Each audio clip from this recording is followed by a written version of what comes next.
This program features live coverage of an African safari and may include animal kills and carcasses. Viewer discretion is advised.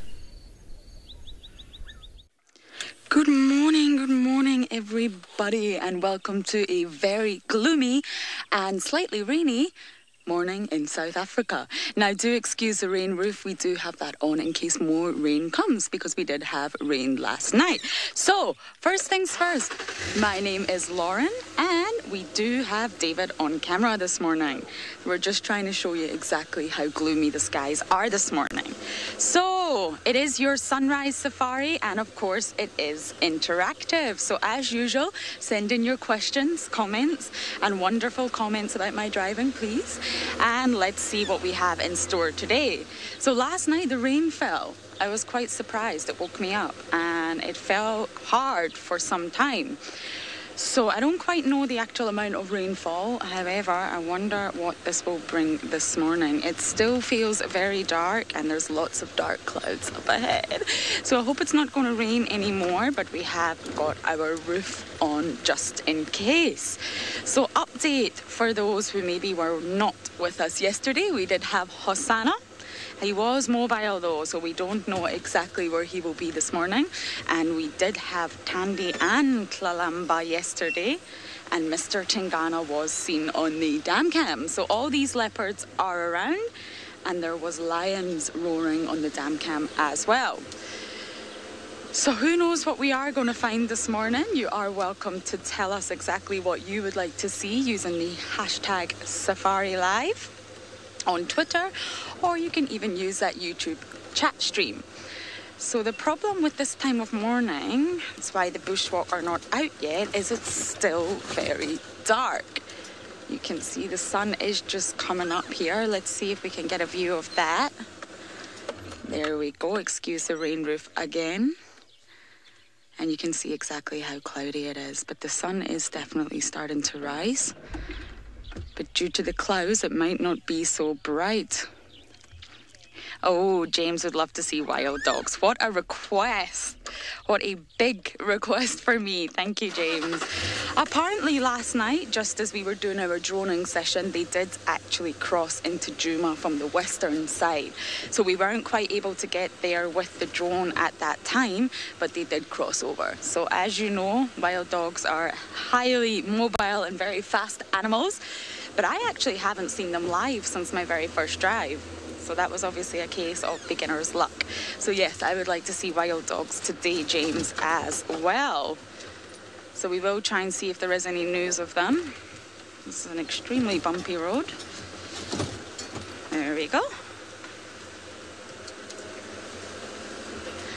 Oh, Aaron from New Zealand would like to see lions. Okay, now that might be a little bit more possible, as there was lions heard roaring from quarantine, and there was a lion seen on the dam cam.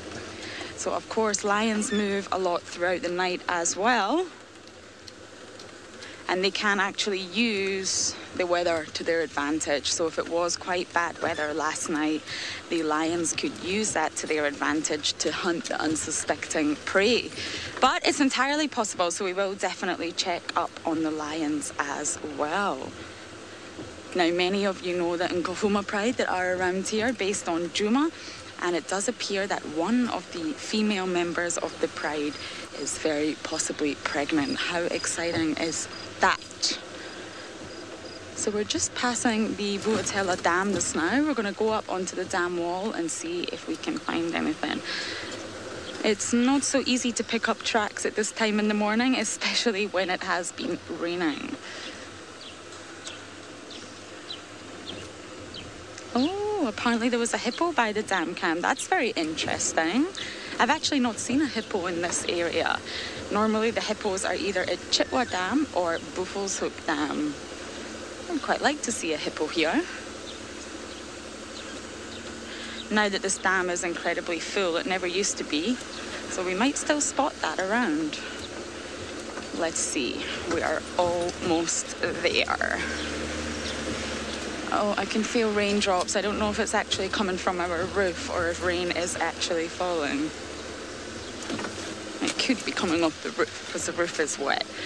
Okay, let's have a little look at the dam. I'm going to stop up here and we can have a look at the gloomy dam on a gloomy morning. There we go. Let's see if we can have a look. Look at that. Very gloomy, isn't it? Lucy would love to see some zebra. Oh, do you know, it's actually been a while since I have seen zebra myself. Excuse the rain cover pole. There's not much we can do about that. Yes, it has been a long time since I've seen zebra here. Okay, Lucy, bear that in mind. Let's look for some zebra too. So this is the area where the lion and the hippo were seen. So let's see if we can pick up on any tracks. It's not going to be the easiest task in the morning, but let's try.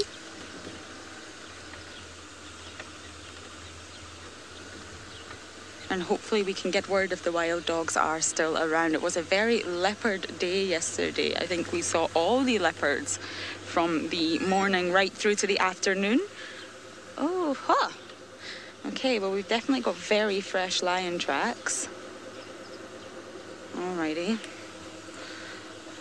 They are moving this way, so let's go and see. Now, there must have been after the rains. Obviously, I was half asleep, but I'm pretty sure the rains came at about 1, 2 o'clock.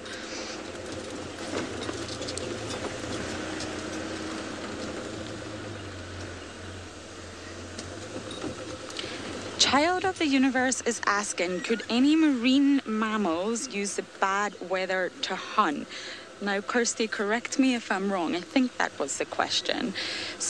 Marine mammals use the bad weather to hunt. Okay. Well, in my experience, I worked in the Maldives for 7 years, and I actually felt like the bad weather did affect the animals. So when you get a really bad storm or a really heavy downpour of rain, I can't see any tracks going this way. Yes, when you get really bad rains, I normally find that all the fish actually come right up to the surface. They seem to be really attracted to the raindrops falling on the surface of the water. Now, I don't actually know the biological reason for that, but once it's raining, that was actually my favourite time to go snorkeling. That's when you would see all the fish on the surface of the water. There is a potential that they could think it brings food with heavy rains.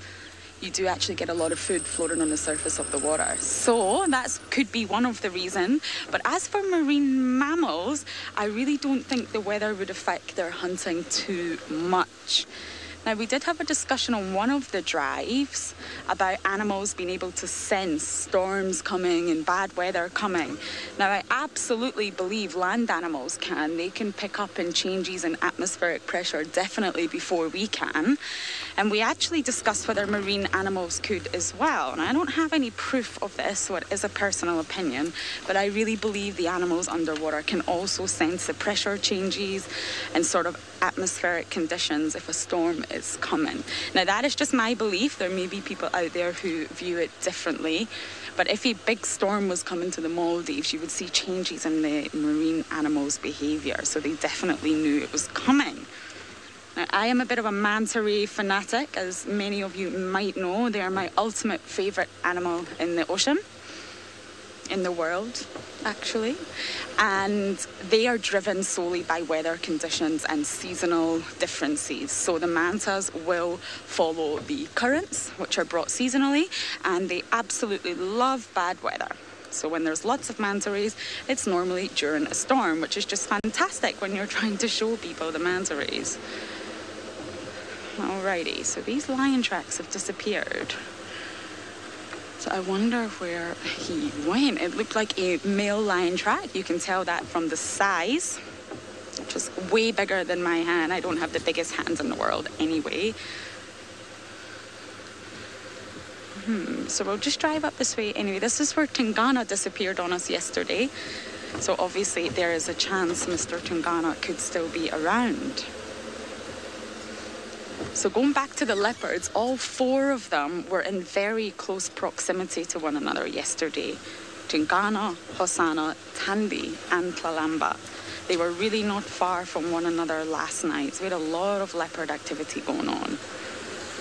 And of course, I wonder if that will have changed if the lions came around last night. Leopards do try to avoid the lions.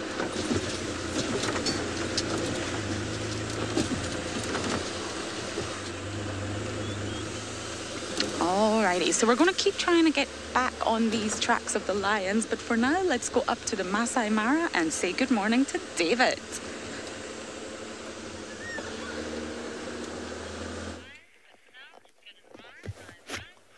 Very good, Lauren. I'm sure you're going to get the lions. It'll be exciting for us to see the lions this morning in Juma. As usual, my name is David, and how is everybody? How have you all been? And with me on camera is James. It's a very good morning from the Mara Triangle. I have been away on leave and I came in last night. And James, I think, came in 3 days earlier than me. And we're all very happy to have you this morning. Well, I don't know what time it is where you are. For us, it's a very cool morning, 16 degrees Celsius, 61 degrees Fahrenheit.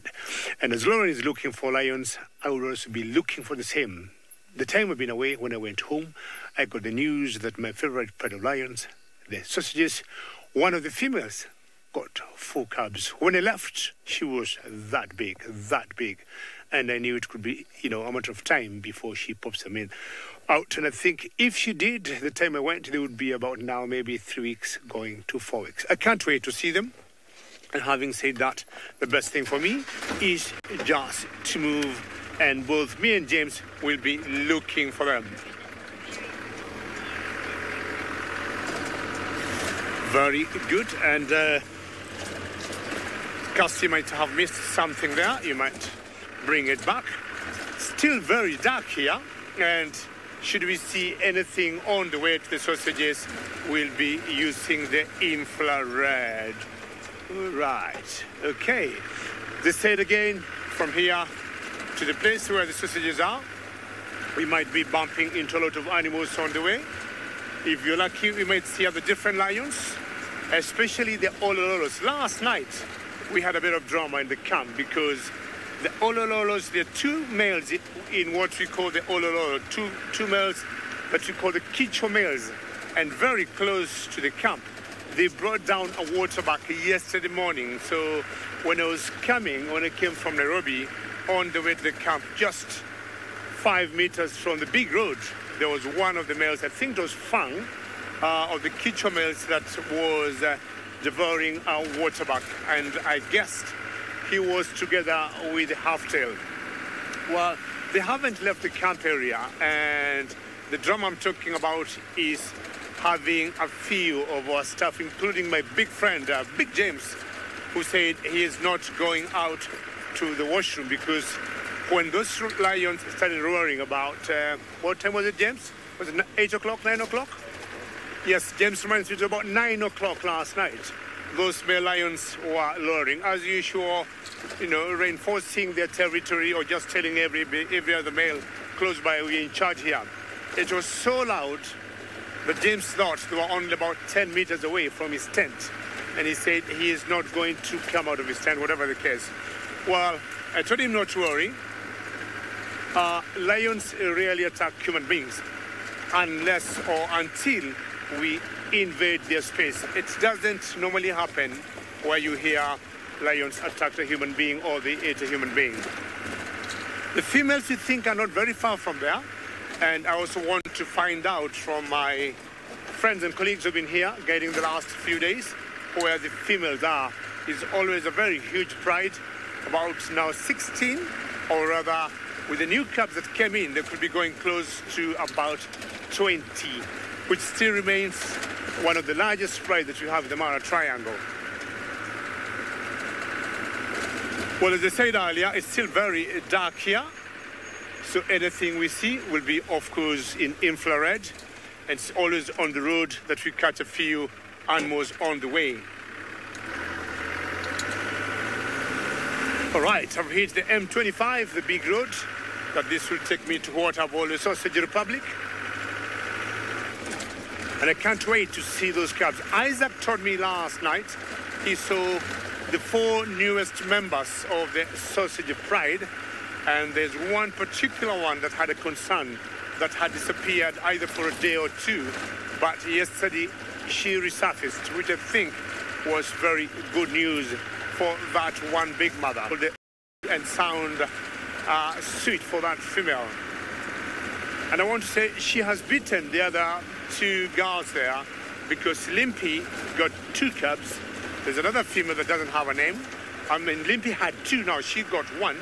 And there's another female that doesn't have a name that also got 2. So if Mitty has 4, she has gotten double what the other 2 girls have had, which is quite exciting. And hopefully she's going to pull them through. So it will be her 4 plus the other 2. Now we have 8 cubs as we wait for their commander, King Kittel, to see how many she'll bring down. And before going home, we had a small little poll, and many viewers thought Kinky may have 3. So if we have 8 and 3, that would be a record 11 cubs in that pride.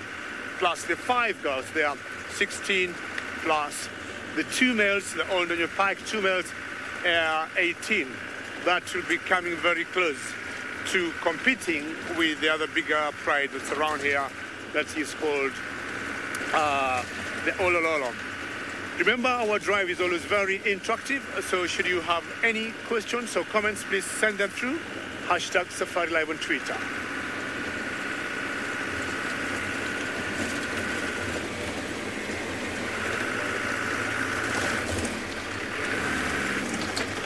Okay.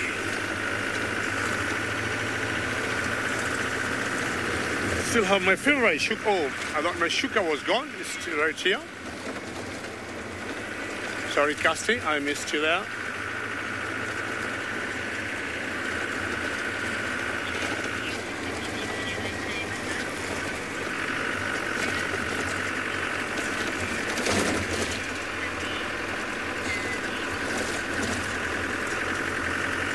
Either I have a problem with my comms, Casti, I'm totally not getting you. Either it's too early for me or my ears haven't come back to work yet. See if I stop, I might get your question again. Just bring it again.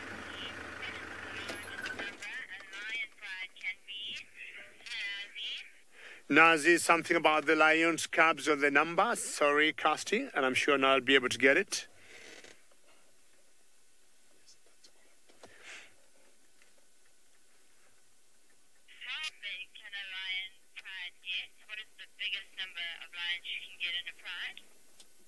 Nazi, sorry about that. Now I got your question. The question is, how large can a lion pride can be? Well, I'll tell you what. Currently, the Mara Triangle, the Olololo pride is the largest, as I said, having been 16, and with the new cubs that have come in. Now they'll be going close to 20. But one of the largest pride I have seen a pride of 30. 30, and that was in Serengeti in Tanzania. Serengeti is 12 o'clock from where I am. There's a national park called Serengeti National Park in Tanzania, and the largest pride I've ever seen was 30. So it's possible that sooner or later the Ololos, if they don't split, they'll be going to 20 plus, because there are 2 other females in that pride, and I think one of them could be pregnant. So 30 is possible, and I'm sure maybe my friends might have seen bigger prides than that. So we might now have Olololos trying to compete with the sausages. The sausages, if Kingtail drops maybe 3 or 4 more, then that will be a record number of having 2 large prides. So in the Mara Triangle, we have other prides that are not as big. So we'll be finding out how lucky we shall be today with our pride. Let's first go back to South Africa and find out whether Steve got enough light to walk around.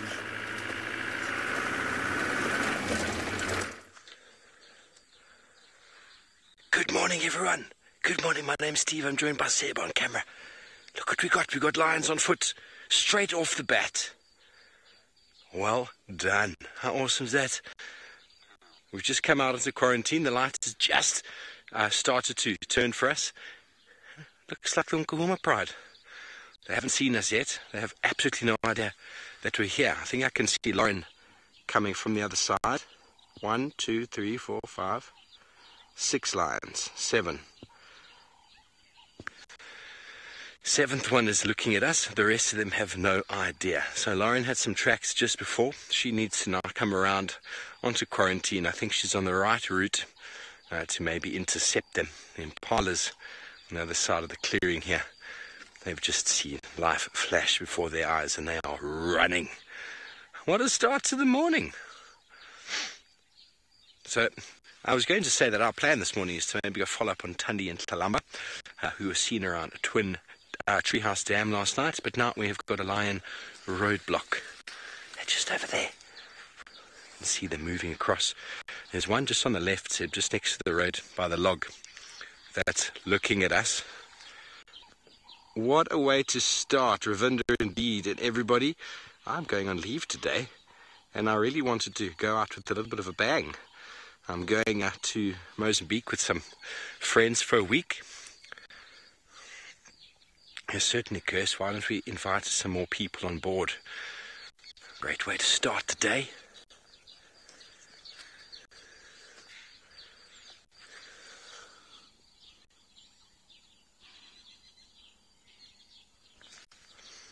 Good morning, everybody. Welcome to Djuma Private Game Reserve in South Africa.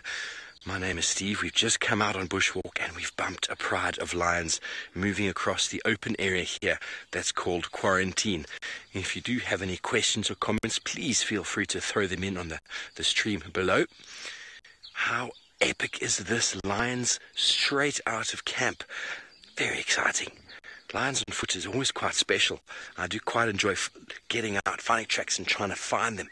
But Seb and I were lining up a shot to start our morning walk-in. The lions just decided to photobomb it from the back. I was about to lift up my binoculars when Herbie, our security, spotted them and was like, lions. And I was like, oh, I knew there was. Barbara, it is awesome. It is awesome. And there are a whole lot of impala over here that are in the open clearing that are all shouting and screaming at the lions right now. They're letting the lions know, we can see you. How dare you come and invade our space? And it's quite a common sort of thing for animals to do when they see a lion or a leopard, is to snort and actually go closer towards them, actually walk towards them, revealing themselves more, and will follow them until they lose sight of them. It's a very interesting strategy. They know that they can outmaneuver the lions in short distances. If the lions get too close, they will find themselves in trouble. But when it comes to cheetah or wild dog, it's amazing how different these animals behave. They just know from a distance. Don't shout at the wild dog because it will come and catch me. And the cheetah, they just run. So they see wild dog and cheetah, they just disappear because they don't want to be seen. If they are seen, then they could be caught. Well, thank you for joining us. Seeing lions on foot very quickly in the morning is always very special. We're going to call in our friend to go and view them close on the vehicle. So if you want to join us more, we're still live for another 2 hours and probably 45 minutes. So please just Google us and we'll see you there. Have a beautiful, beautiful morning.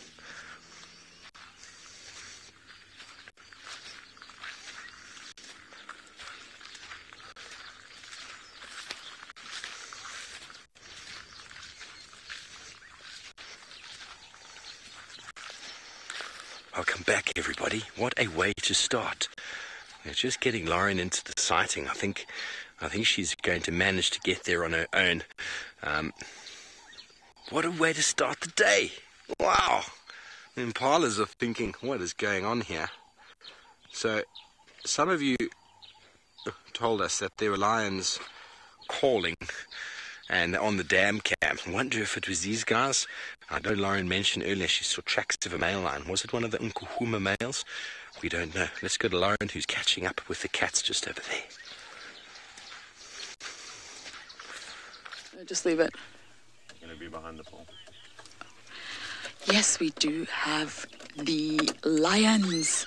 Now, I know Steve just saw them on foot, which was fantastic. But we've managed to find them on vehicle and they're walking right towards us. Hello, ladies. They're walking very, very slowly, and they don't look full to me. So last night might not have been a successful night for them. Look at them.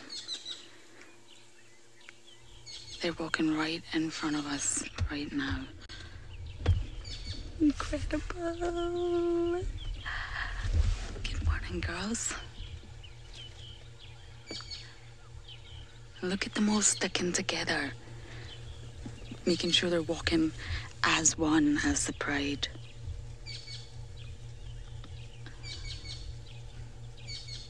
Oh, one's on a tree over here.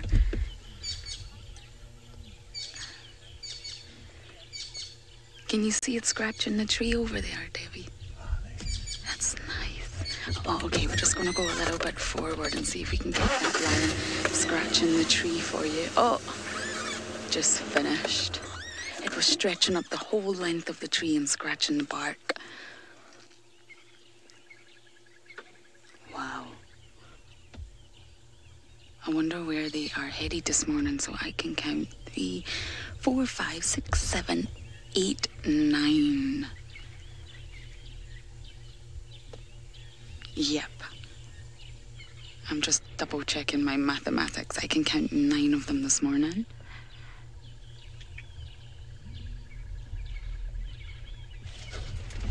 And they're obviously listening, looking, smelling, seeing what kind of scent they can pick up on this morning. They look like they're all hungry to me. It's time for breakfast. Now, there's been a lot of buffalo around recently, so I wonder if they're going on the scent of the buffaloes. That would be a big enough breakfast for them all this morning. Look at them just walking in a line. This is fantastic.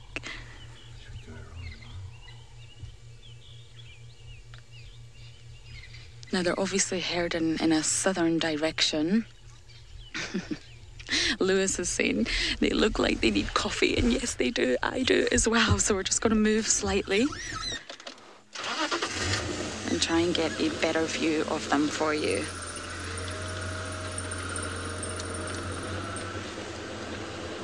There we go. They're just up ahead.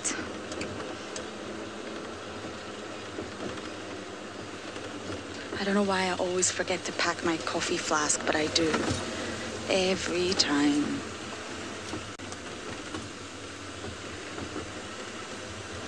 There we go.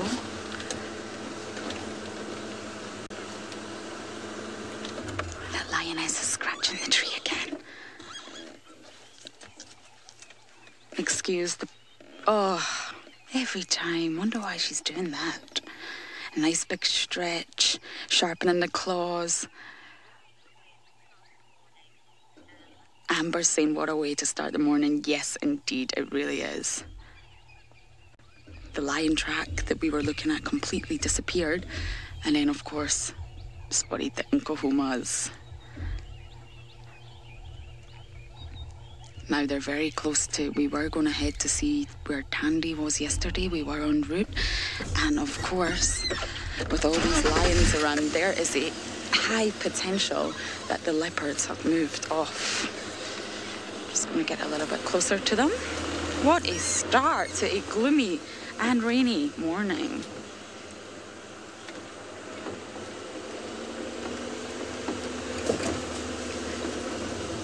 Luckily, they're walking nice and slowly. It would be quite something if I had to really catch up with these guys this morning.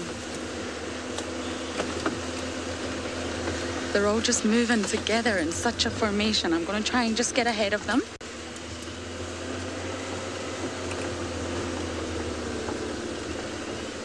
Obviously, without getting in their way.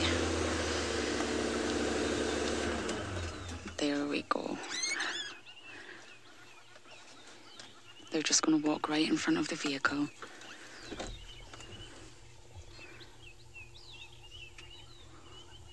And they're about to go into a drainage line, which might make it pretty tricky for us to follow them.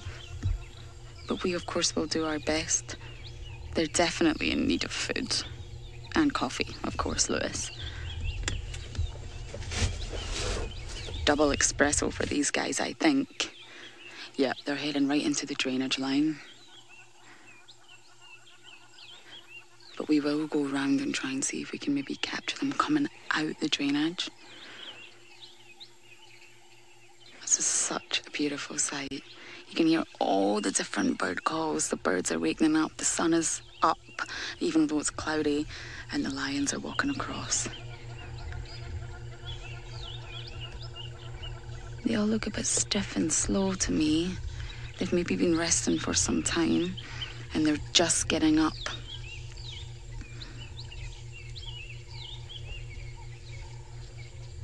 That last lioness is just looking. Yeah, I'm glad they've all caught up with one another. We did see 2 of them separated the other day. So they obviously managed to find each other. It's not very nice when you see lions separated from the pride. It does make you feel a little bit sad. Okay, so we're going to try and get round and find exactly where these lioness went. But for now, let's go back up to the Mara and look at the sunrise with David.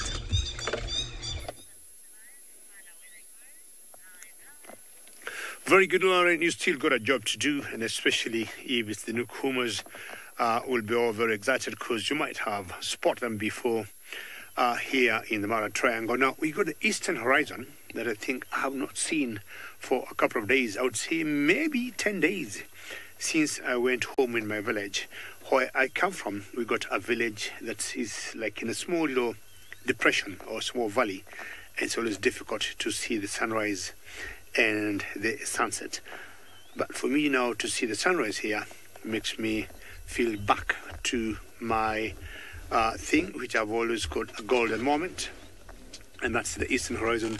It's funny, it feels, you know, when we started about 16 degrees or 61 Fahrenheit, but to me it feels like it's much colder than that, and that happens. Now I want first James to show you quickly the grass, because when I left, James, if you can just have a look at this grass. When I left, this grass was not this high.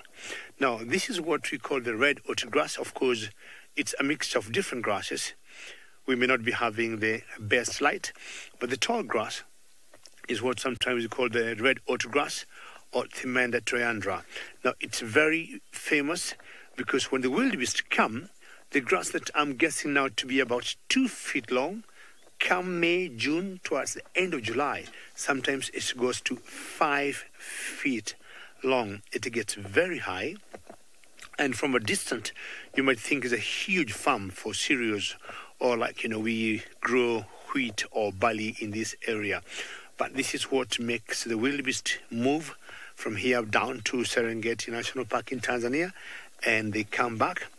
And there's no any other animal that will be feeding on it. Of course, we'll have elephants and buffaloes coming through here, but they do not consume it, or they do not bring it down as the wildebeest will do. So it's about 2 feet tall now, and I would say come around June, it will be very tall. But I think Lauren is doing better than me because she got some cats that are having a drink.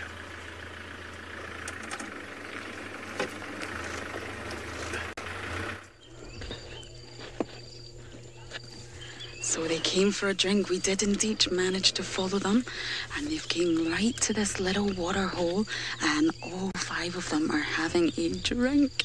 So it's not quite coffee, but it is muddy looking yummy water, and they are drinking a lot, so they must be very thirsty indeed. Isn't this just wonderful? So apparently it was an Avoca male seen on... Oh, you can hear them drinking. That's fantastic. I'll go silent for now.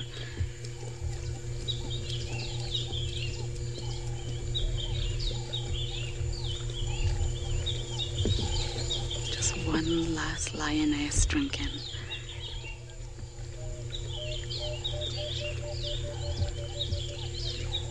Yeah, you can see the wound on this lioness hip, the one that's having a little drink.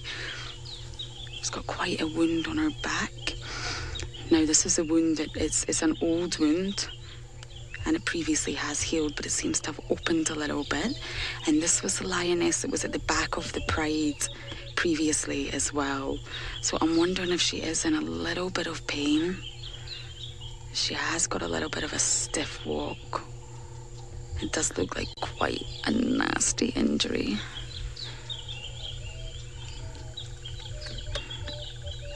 And she's the last one to go up this embankment and follow them.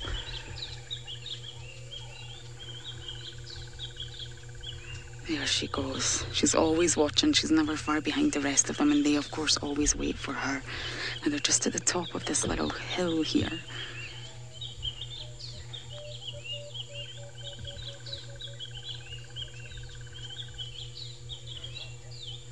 They're obviously looking off into the distance. Can't see what they're looking at. Now we're just going to try and figure out how to get around here and try and catch up with them. They're obviously on the move. Just going to go around this little water hole. Okay, so we're going to try and catch up with the pride, and let's go over to Steve, who is looking at the tracks on the bushwalk. Well, thanks, Lauren. You keep up with the pride. Very good job. Well, folks, we saw a hippo on the dam camp not long ago while we were waiting for the light to improve itself, and he walked up. I'm going to say it's a he just because of the size right now. He walked up this road here, and here you can actually see his track. Now, he's a little bit scruffy because he was putting it into second gear to walk up the hill. Here is his toes. 1, 2, 3, and then 4. And here it's just moved back a little bit. You can see how he's been walking in the sand. But hippos make very, very nice sort of pathways to and from water. And here is his other foot. So you can imagine that when a hippo shuffles, there is this sort of probably about half a meter or so width, close to a meter width that he will create as a pathway to and from water. Obviously, he's using the road right here. Lee, that is huge. I mean, look at the size of my foot. I'm not saying I've got the biggest feet in the world, but that is a big foot for an animal. And so that's why hippos, that's why we get these really nice pathways to and from water, because the hippo moves like this. You can actually see the track. He needs the space. And what quite often will happen is the shuffling that they move is they'll often end up shuffling so much that there's this pile of sort of sand in the middle. Almost like if you drive a quad bike for too long along a path, you'll almost get a track in the middle that is elevated, and on the side it is kind of worn down, and that's because of the big feet of the hippo and sort of the way that they shuffle to and from the water. And that's the pathways that most people will use to go to and from a dam or a river to get water for drinking and for washing. And it's along those pathways that when you're moving down that path away from the water, that's when the hippos are coming back. Now all he wants to do is get back in the water. Unfortunately, an animal of their size, if they bite you or step on you, it is going to hurt. Carol, the hippo shuffle. That is a really good one. You can just imagine. I mean, have a look at how wide his feet are. So he walks just like this. They don't really manage to lift their legs very high, so it's just shuffling as they go, and so that very nice pathway forms. And so many animals will actually use those pathways to and from water, and that's what we've seen all the time. Whenever we're tracking animals, whenever we're looking for animals, you find those very, very pronounced pathways to and from the water, and that's why animals like to use the roads, because it's almost as if it is a pathway to and from water. It's easy, it facilitates nice movement, and if you're a stalking animal, it makes it very quiet as well. When I walk off the road like this, it's wet, there's grass, I'm making a noise. When I walk on the road, I bet you I'd be able to sneak up to you.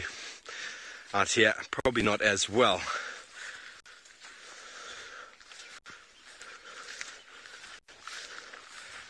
Hello, Yaya. I have had many hippo. Most of the time, the hippo goes straight back into the water. That's what you need to do if you do see a hippo. You just clear the space, and he generally wants to go into the water. One time, I was with my tracker and some guests, and we went to a hippo pool in the Kruger National Park. So you basically park your car and you walk down this really nice track onto some rocks, and down at the bottom there's some hippos. And we got there the one day, and we've done this many, many times. And we got there the one day, and as we started viewing the hippo, we turned around, and up the hill behind us, a hippo had just stood up or materialized out of nowhere. We don't know where it came from. And my tracker took the initiative, and he just immediately ran towards the hippo, clapping and shouting. And the hippo, before it had made its decision to come down the hill towards us, he kind of spooked it in a way, and the hippo just charged straight off that way into the water. So I did have a rifle. It was one of those situations that could have gone either way. We didn't know where that hippo had come from. But getting between the hippo and the water is a very, very bad place to be. You don't want to be there. And the hippo's not necessarily being aggressive. They're just big, and you're in the way. And like I said, an animal that weighs 3,000, 4,000 pounds, if it decides it wants to go past you, well, I can guarantee you no linebacker or no defensive midfielder in the world will stop it. So anyway, while we continue on, we're going to see if we can find some tracks of one of our favorite leopards. And in the meantime, let's go back over to Lauren, who is with the Nkuhuma Pride. So we managed to catch up with them, but me and David were just discussing it's not easy. They don't look like they're moving fast, but whew, it's not easy to catch up with these guys at all. Now, right at the front here, we have the Mangani male. So you can see he's still quite scarred from his mange. They're walking right next to the vehicle. But wow, what a recovery you've made, boy. My goodness, I don't even know which way to turn. We've got some going behind us and some right in front of us. What a nice recovery of that male, though. You can see they're waiting on the others. The others are a little bit behind. So you can see this lioness here just waiting. Come on, guys, hurry up. Now, the smell of these lions is overpowering. They do not smell delightful at all. They obviously walked right next to the vehicle and woofed. If I wasn't awake before, I'm definitely awake now. Thank you, ladies. You smell wonderful. Now you can see this one over here is just laid down because she's waiting on the others that are just up ahead in the distance. And one's decided to rest right in front of the car. Fantastic. We're not going anywhere. Now, this is important within a pride of lions, the cohesion that they have. The bond is so strong. They don't like being lost. They don't like being separated from the pride. We saw that the other day in the two lionesses that managed to get separated. And the really sad, deep contact calls they were making, they became quite stressed. You could see that in their behaviour. And they were obviously feeling really sad that, of course, they had lost one another. So you can see here that they're just waiting on the others that are a little bit behind. Excuse our rain roof pole. We definitely cannot move position right now. We have a lioness in front of the vehicle. I'm not quite sure if you're able to see her, but she's right there. Morning.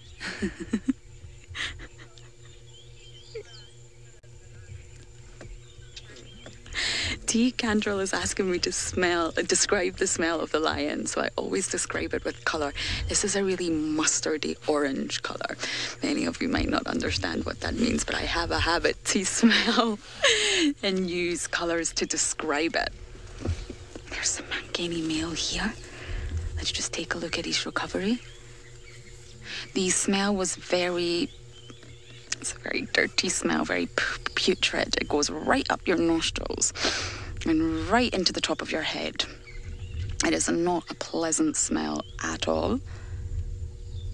And it actually surprised me the first time I could smell lions. I didn't expect them to smell that bad.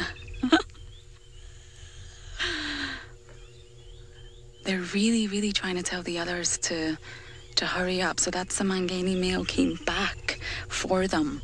So he walked ahead and he's obviously turned back to find out where the others are. And that is the beautiful nature of being part of a pride. And they've really accepted this Mangani male now. We weren't sure exactly what was going to happen with him, but they've really, really accepted him. He's now really part of the pride. And he's recovered well from that severe bout of mange. Look at the head rubbing. Oh. It's just adorable when they rub heads like that. It shows the real, true bond that they have.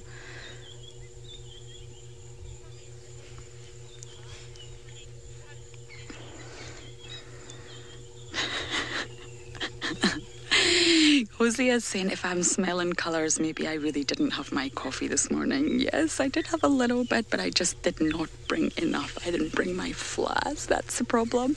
I tend to always associate colours with smells, something my mother does as well. I don't know why I do it, and it's probably just habit. But yes, when I have a smell, a colour always comes to mind. There may be some of you watching that actually do understand, and if you do, please let us know.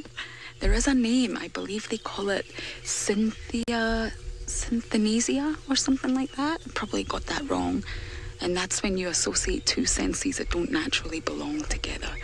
Now, we can't go anywhere. They're literally right behind the car.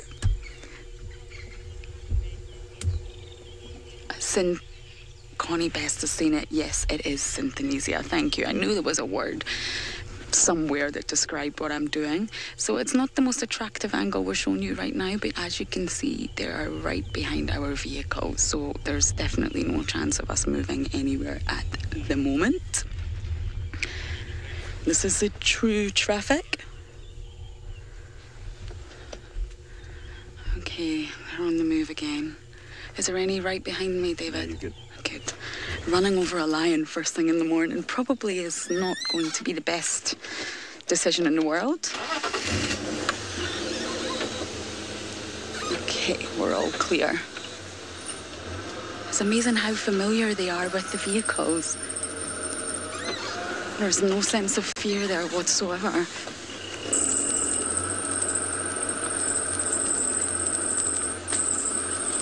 Karen is also saying, woo!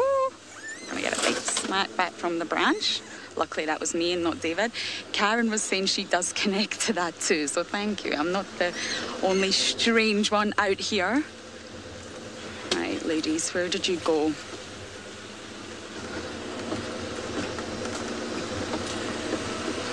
Oh, okay, they're just up ahead. It's amazing how much they blend into the surroundings here.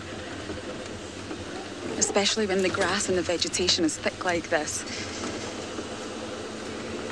Okay, so we're going to catch up with them once again, but I believe David has some interesting birds on the road that he would like to show you.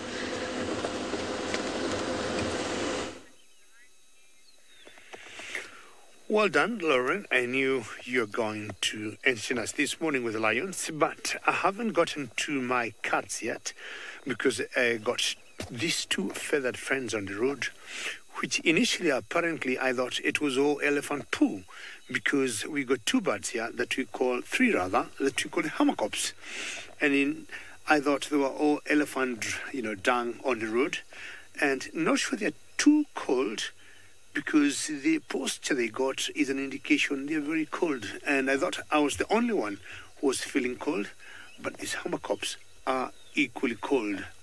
Why I mistook them for the elephant dung is because they are blending in, and if you look carefully, the two that are on the left plus the elephant dung, it all looks the same. As I got closer, I was like, this elephant dung seems to be moving on the road, and it's not windy at all, and just found out it's a small family of hammercops. We may not see the head very well, which have given them the name hammercop, because once stretched out, it looks like a hammer. I think that's what it is, a cop in Dutch. Janet, a very good morning. Is it a good morning for you, Janet? Thank you very much. And I hope you're happy to get a new bird species. I don't know what number of species, Janet, this will be for you.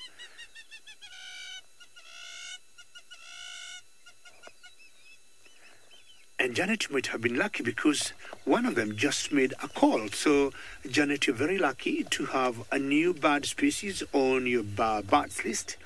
And one of them just decided to make a call, which was pretty exciting. Very good. I'm happy cast you had it in the final control. And the three, not sure which could be the male or the female. There are some of the birds where their sexual dimorphism becomes quite a challenge. And this one, Janet, is the one that just made that particular call. I just guess they're cold, and that's why they're staying on the road, which maybe have a bit of warmth. And what a clever position they have chosen to blend in with the elephant dung. Why are you trying to... She is moving her body. Not sure she is shivering, But I'm sure as it warms up, they might fly because the temperatures might be going up. James, you go to the one on the left. She seems to be ready to fly off. Yes, let's have a look at them there. Yes, you see, as I just said, she seems to be ready to fly. Well done, James. And of course, that one will increase their body temperature. They tend to be around water areas where they feed on. And this one will also see her taking off. Are you ready to take off? Always found around water areas. They feed on invertebrates, shrimps, fish. Time to take off too. Very good taking off. Star, well done, James. Catching her in the sky. And there they're gone. Well, back to the road and making sure we go look for our lions and see whether we can catch up with lions with the Nokomas. So the lions I'm talking about is the Sausage Pride. And for any of you who could be joining us now, I was saying one of the females in that pride got 4 cubs. So when I left to go home for my break, they were not born yet. So I'm very excited to go and see them and how they look. There was news one of the cubs had disappeared, but last night Isaac was able to locate it. So all the cubs, or the 4 of them, have been accounted for.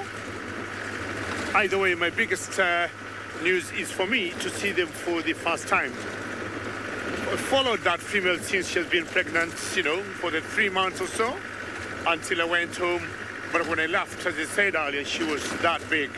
So it's very good to see how she looks like now and see her cubs, and especially the one that we all think is a bit smallish and a bit weak. Maybe in daylight, because Isaac saw them in the darkness, we might be able to investigate.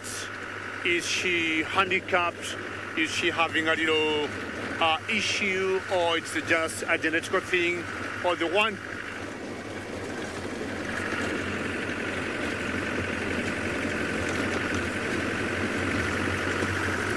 child of the universe, your question was about the cubs, and Kirsty, you may have to bring that question again about from Child of the Universe. But I think Child of the Universe, you might have seen those cubs. Have you seen them yet? I'd be happy to know. Well, what will happen now, if I get to question Child of the Universe, now the wildebeest or the migration is gone back to Tanzania, but we still have a lot of food. Now, this particular pride has been known to go for bigger prey. I'm talking about buffaloes, I'm talking about giraffes, and the females themselves have been known to bring down bigger prey like buffaloes even without the help of the males. Now, Child of the Universe, I might interrupt you a little bit, because talking of cubs of lions, we might be talking now of smaller or chicks of ostriches. Sorry about that interruption, Child of the Universe. But I think let's talk of small things. We were talking of the cubs of the lions. Now let's see whether they can see any chicks of this mother ostrich here. And this grass has grown very high. Now, that ostrich you see there, that is a female. And a few minutes ago, I was talking of sexual dimorphism of certain birds, and I said, like the hammercops is quite a challenge. But for the ostriches, it's always black and white. You can tell males from females. And how sweet is that, Kirsty, to see chicks of this ostrich. I've seen 4 at the moment, and we'll be finding out sooner or later how many she got, because the grass is quite tall. There's 2, and James is counting with the camera. 3 and 4. Very good, James. And apparently when ostrich chicks are young, they all look greyish brownish in color. As they grow older, they start showing whether they're males or females, because females will always remain greyish brownish in color. And James is telling me he has counted 5, and not sure this is the particular female I had seen before that had 9. And either 4 have been preyed on by something, or maybe there's somewhere we're going to see them. So as they grow older, you'll always see the males showing black and white feathers. But at this particular age, they'll all be greyish and brown.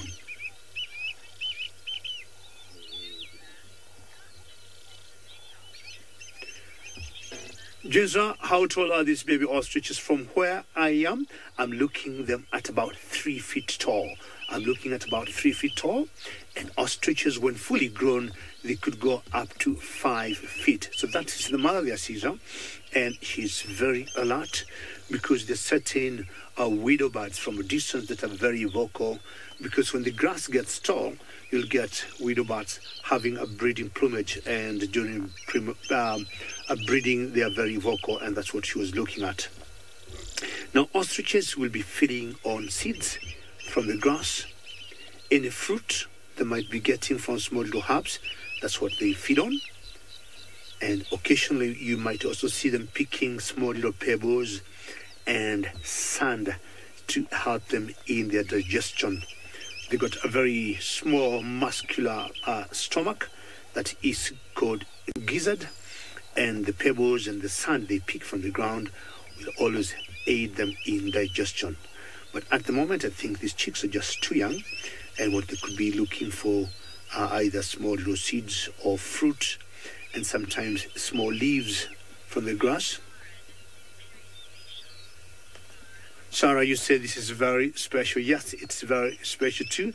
And I'm not sure which other viewer had said the hammerkop was a new species for her. I think it was Janet. Maybe I'm wrong. And maybe, hopefully, I'm sure she must have seen ostriches before. But how special, yes, Zara, to see Janet, yes, very good. I think I was right. Janet, I hope you have seen ostrich before. But I may be asking you, Janet, when is the last time, Janet, you saw ostrich chicks? And Sarah, I'm sure, as you say, this is pretty special. That's a good comment. And talking of lion cubs, also to see ostrich chicks is pretty good. As wonderful light is coming through now from the eastern horizon and making this very colorful. Not sure this is the ostrich I was following before earlier, because before I went home, she had 9 chicks, and I think they must be the ones. And occasionally they might be preyed on by certain predators. I'm talking of hyenas, I'm talking of lions, talking of leopards. So there's a possibility maybe she might have lost 4 that way. But having 5 now, and at this particular size and age, I definitely think they'll pull through. You'll always see males and females raising them together, but not any male at sight. And maybe the male think, well, at this age, you're on your own. Mario, very good question. And that's the mom. She the food for the baby ostrich. No, Mario, she doesn't. She doesn't do that. I think the only thing she does is to show them what to eat and what not to eat, Mario. But of course, we have seen certain birds that will do that. I'm talking of the secretary birds. We have seen secretary birds to get. And the seeds in general, Mario, they're not very hard, so they can easily pick them up and just be able to swallow them. But that's a pretty good question to know whether ostrich, the mothers, will be able to chew food for their young ones. How nice to see this. So I think I'm going to be leaving these small, beautiful chicks of the ostrich and go back to Lauren and find out how her lions are doing.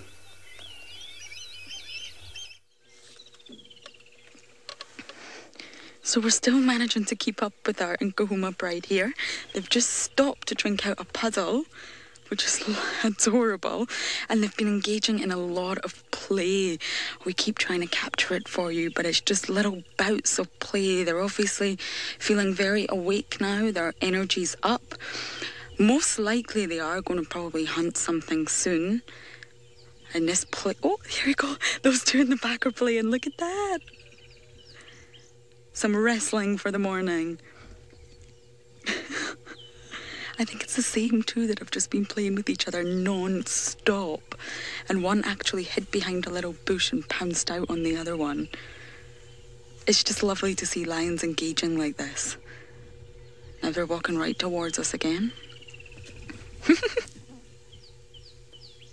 Rugby tackle, right there and then. And they're not trying to harm each other or hurt each other. It literally is just play.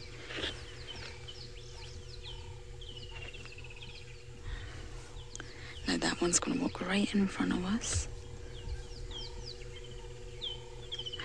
And here's the one with the injured hip. Oh, it does look really painful. Ouch.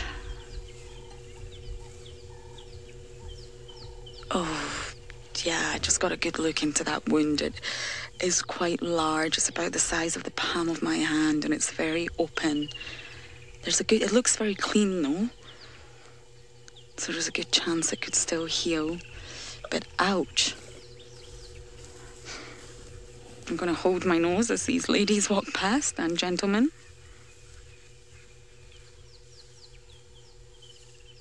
So they're heading south. Of course, we're going to keep following them. I just hope they don't cross the southern boundary. It's just a perfect morning. I'm glad you're all enjoying it too. It's just incredible. So we've still got two at the back here. The slow ones, the lazy bones.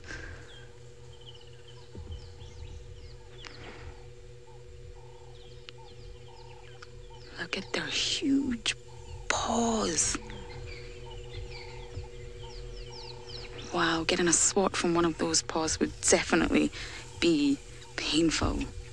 The power in these animals, you can just see it in the way that they move.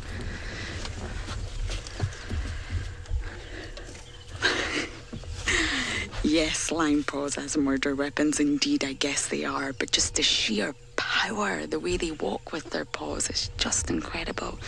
So they're obviously walking up ahead. Once they get a little bit further, we will start to follow them again. They just look like they're moving so slowly, but it's not easy to catch up with them. Now, I really do feel like they're going to be looking for food soon. So now's the time we're going to move. Now, we need to keep our distance from them as well. So we always try to get up ahead of them a little bit and let them come towards us. There we go. Yeah, they're definitely on the move. They're playing again. Did you hear that? That was a big roar. I'll just stop and see if we can try and catch that. The wrestling moves are on.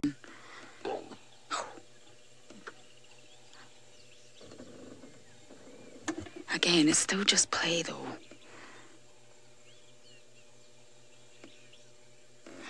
Okay, we'll keep moving. Trying to keep up with them is no easy feat. Now, the Nkuhumas have been around a lot lately. We're seeing them very, very regularly. There's a high number of cats on Djuma right now.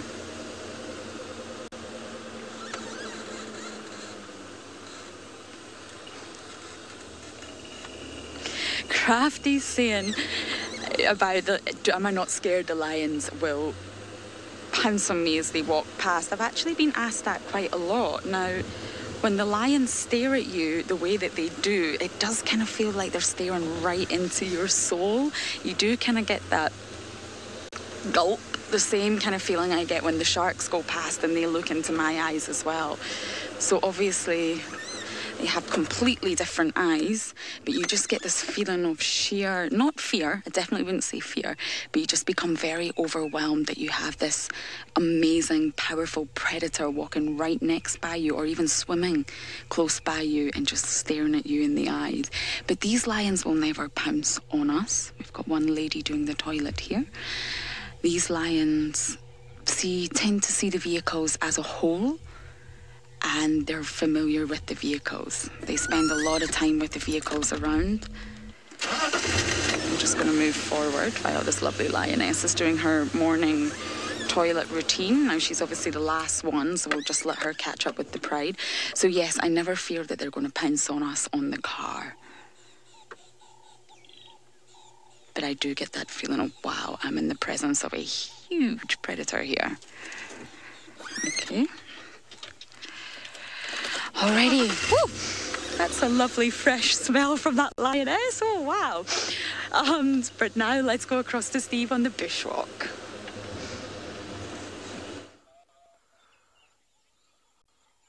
Welcome back to the bushwalk team, everybody. And well, we've managed to find a very stationary cuckoo. It just took off as soon as we went live.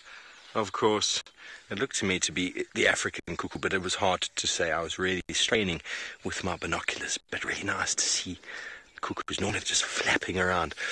We're trying to find Tandi and Tlalamba from yesterday. I'm not 100% sure where they were. They were in a big, beautiful scotia tree nearby Treehouse Dam. Could have been that one. Can't see anything. We're looking for some tracks on the road. There was a male lion that walked here before the rain. We were trying to talk and try to discuss, how do we know tracks, how fresh they are? Well, we know that the rain fell probably somewhere between 11 and 2 in the morning. And here's the lion track over there. And you can see from where I've damaged the ground with my stick how fresh that is versus that. So that's where rain has fallen. If the lion has stepped here after the rain, look at the coloration difference. So we know for a fact that this lion came here before the rain. Exactly at what time? That is when it gets quite tricky. But maybe if Tandi was in the tree over here with that dagger kill, maybe the lions came to investigate, because we know that they're very, very good scavengers, always looking for an easy meal, as Tingana found out the other day. So we're just doing a little loop around here, see if there's any tracks coming out, and then maybe we'll be able to follow up and find. But Lauren's having a great morning with the lions. Here's more tracks. So it's possible that that male lion that was seen on the dam cam this morning, or late last night, 11 o'clock, this could have been him. I do apologize, everybody, that it appears that once again I am lip-syncing in a kung fu movie. So we are going to just use the stick and the sword. Samurai! Is that quite funny? I do apologize for any technical issues we might be having. Okay, so there's more than one lion here. I'm trying to think when exactly this might have been. Probably before the rain, but we're just having a look in that scotia at the back there. Scotia is a tree called a weeping boerbean, and Tandi and Tlalamba were in one of them last night with a dacre. There wasn't much left. So there's a very good chance that she might probably moved off. So we're just trying to do a little walk around and see if there are any tracks. It's right on top of the drainage line. That scotia is climbing out of a beautiful termite mound. Those of you who saw me with Tingana a few months ago kill a warthog came out of that burrow. Zephyr, you said Tandi's probably sitting and watching me. Well, you're probably 100% right. I would love to see Princess Tlalamba.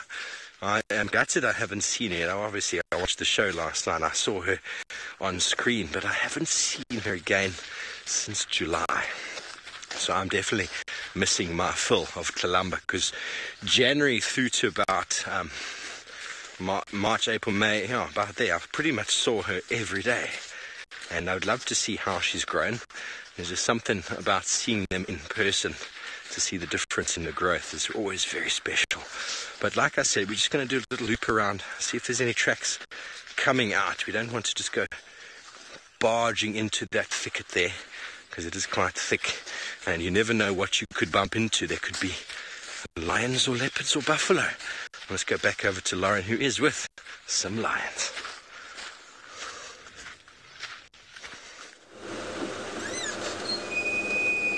So we're still following our beautiful pride at the minute, trying not to get too close, but they are walking at some pace directly towards the southern boundary.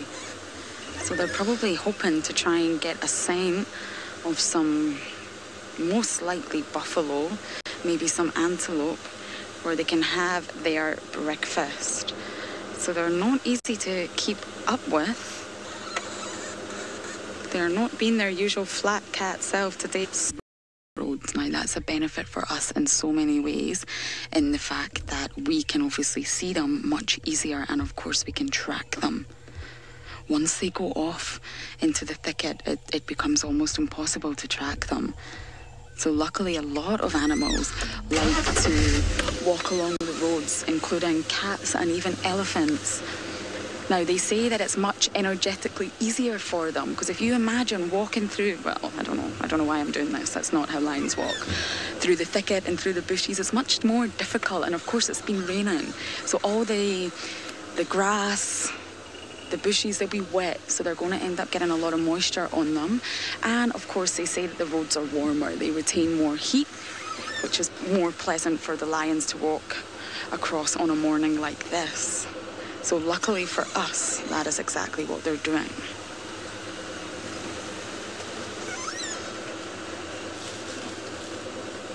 Okay, ladies, where are you going?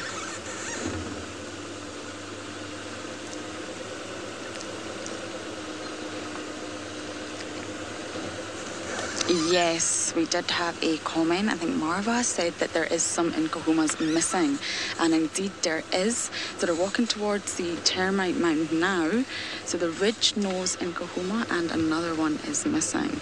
So I really, Marcel. So I don't actually know, of course, where these lionesses are. I'm just going to try and see if we can get ahead of them. The youngest adult is also missing. Thank you, Kirst.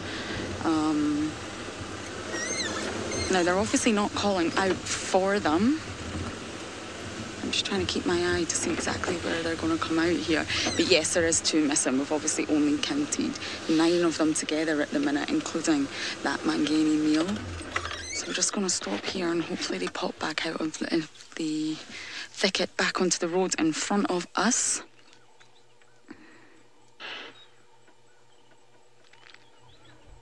But obviously within lion prides, they can separate and rejoin. Of course they can. Some lionesses will just go off on their own and hunt completely alone. But I feel from what I've observed, you can see that lionesses get a little bit stressed when they're away from their pride. Of course, especially more stressed if there is males around. And at the moment, we know the avokas are around this area. So it's much more beneficial for the lions to stick together within a pride. Okay, they're still on the move. I'm just going to wait this now. We've got one ahead of us right now. Back onto the road. Perfect. Now, if they continue this journey south, we might not be able to follow them, which would be sad. But what a morning we've had with them so far. There's actually a lot of studies being done into social carnivores. I was just reading the other day, they did a comparison very recently actually between tigers and leopards, which are solitary carnivores, and hyenas and lions, which are obviously not solitary. Lions work in a pride and hyenas obviously have a clan. So these were the top 4 carnivores that they looked at, and it's very difficult to judge intelligence in the way that they did, but they had big boxes, I think big plastic boxes that were locked, and they looked at how each carnivore was able to open the box and get the meat inside. And I think they didn't feed them for a few days, so they were obviously incredibly hungry as well. And the study shows that the social carnivores, so the hyenas and the lions, accepted the challenge much better, and they actually proved to be a lot more successful. So it's very difficult to take from that, but I believe what the study was trying to say is that social carnivores obviously cooperate, they communicate, they talk to one another within the pride or within the clan. They're used to being around one another, problem solving. So I think it's trying to say that these animals obviously have the ability to perform better within certain tasks. So it's a very interesting point of view. It does not mean that leopards or tigers are not intelligent at all. That's not what it was saying. Yes, Kirsty's saying teamwork makes the dream work. Yes, indeed. Nice one. So it's not to say, please don't take me wrong, that leopards or tigers are not intelligent. They obviously just operate differently because they're completely solitary. They don't interact. Obviously, they only come together when the males and the females are mating. And of course, the cubs will stay with the mother for a short time. But other than that, they don't operate in prides and they don't show any sort of form of social cohesion. So obviously there's a different way that they navigate their landscape and that they hunt, and their technique for survival is obviously completely different from those of a lions or a hyenas.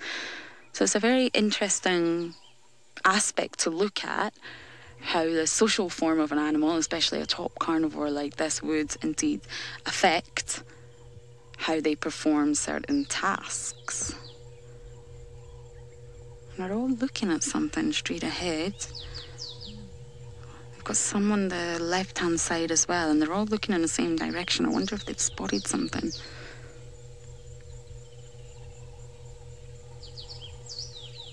I definitely can't see what it is they're looking at, but they're all looking in the same direction.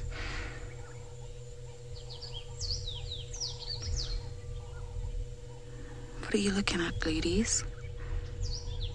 And obviously by hunting together in a pride, by cooperating with one another, it strengthens our bond and obviously it assists with the hunts that they do.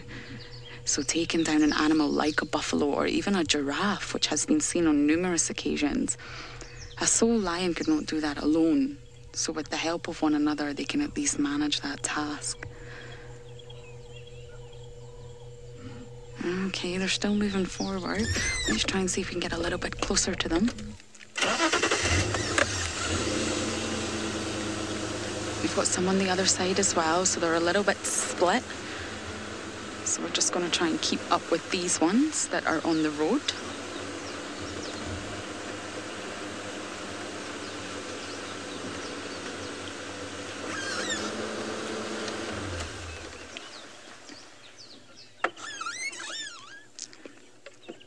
Daniel's asking, do the big cats react at birds alarming at them? That is a really interesting question, Daniel, because they will be aware, they will hear the birds and they will know that they have been spotted and that the birds are calling out for them. So yes, they will be aware of it. And just like leopards, leopards are actually really interesting to watch when you see them walking along and the birds or even the squirrels are actually alarming at them. They put their tail up, almost sort of like a peace flag to say, you know, I hear you. Yes, I come in peace. I'm just walking along the road. I'm not actually here to harm anyone. So leopards do that quite a lot, and it will be exactly similar for lions in the fact that they know that the birds are alarming at them. So right now they're obviously not hunting, they're not after something, they are just walking along the road. So it probably doesn't affect them at this moment in time, but they will be aware that they're visible, they're on the road, of course they are. But if they were to go into sort of stealth stalking mode, if they found something that they wanted to go after, then of course they wouldn't want the birds or the squirrels alarm calling at them. Now we are almost at the southern boundary. So I wonder if they will cross.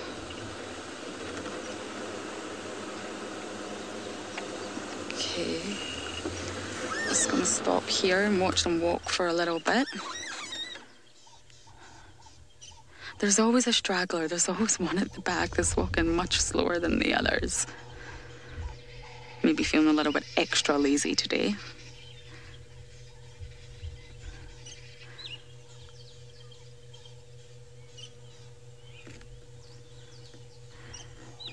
I can only see 6 of them. Oh, we've got 2 lioness right here on our left side. I wonder where you guys had gone. Yeah, they're looking particularly thin and hungry this morning. I haven't had my breakfast either, girls, don't worry.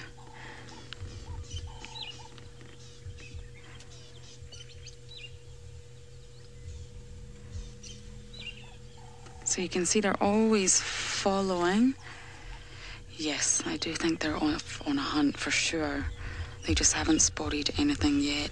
Now, we did almost capture 2 of the Niconico lioness with a buffalo just the other day.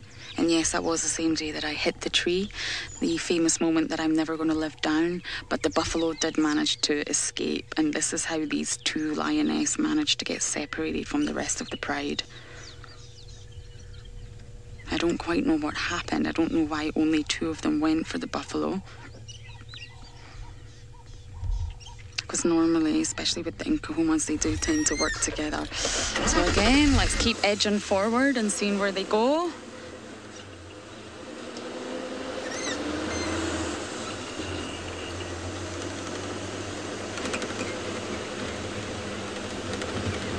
They're still just walking down the road.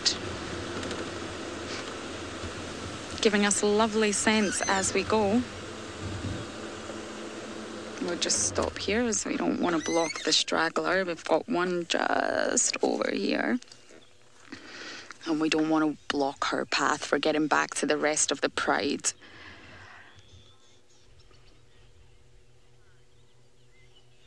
Lisa's asking about communication within the pride, and that's a really interesting topic to bring up, because obviously knowing where each other is and staying together, as I've already mentioned, is the #1 priority for these lionesses. They do not like to be separated, even although it does happen. So when they are separated, they do contact calls, which I'm not going to do an impression of right now because I'm probably not going to do it any justice, but they let out this sort of howl, if you like, trying to contact one another. Where are you? Where are you? So that's very vocal, and obviously they wait for a response from the rest of the pride, and then they can rejoin with one another. But when they're together like this, it's mainly olfactory and visual communication that they do, so relying on their scent and their eyes. If you watch them closely, oh, they're having a rest. Perfect. Okay, we'll just get a little bit closer. So if you watch them closely, they rarely take their eyes off one another. So even when one of them's gone off, or they're separated, or one of them's doing the toilet like that lady was doing this morning, they're always looking. So they rely heavily on visual cues, and then once they're out of each other's visual sight, they can rely on scent. Now, I already mentioned they smell pretty strong, so their sense of smell will be much better than the likes of ours, of course. So they will obviously be able to smell each other if they're in the close vicinity. Now, if they're not in the vicinity of one another, if they completely lose one another, like our 2 lionesses did the other day, then that's when they start using vocal communications. But great question. It is interesting just to see how the dynamics work in a pride. So much for me thinking that you guys were going to hunt. We've now decided to take a cat nap, literally. Oh, how I wish I could join them. And right on the road surfaces do tend to be warmer. They do tend to absorb a lot of heat, especially if you look at the roads on a thermal camera. You can see that the roads are always a little bit hotter. So it's probably really nice for them to lie on the roads on a morning like this morning where the sun is not out.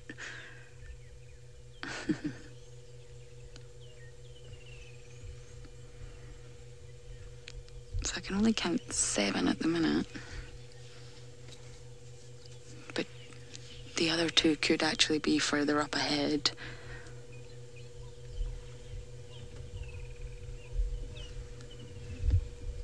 So of course, if a herd of antelope or even buffalo were to come nearby, these lions would react immediately. They would smell them, they would hear them, and they would immediately react and be up and get ready to hunt. Don't be fooled by them looking relaxed.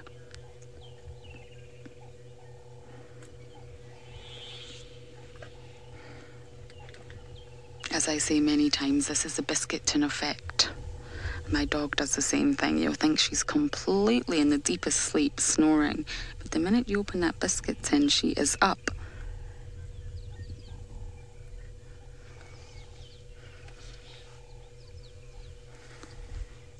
Now, Kirsty, just to let you know, there's a little break up in the comms when you're speaking. So just in case, I just wanted to let you know. Okay, that came through. So, of course, we're not going to go anywhere. This is just too precious a view, but we're going to send you back over to David with his lions.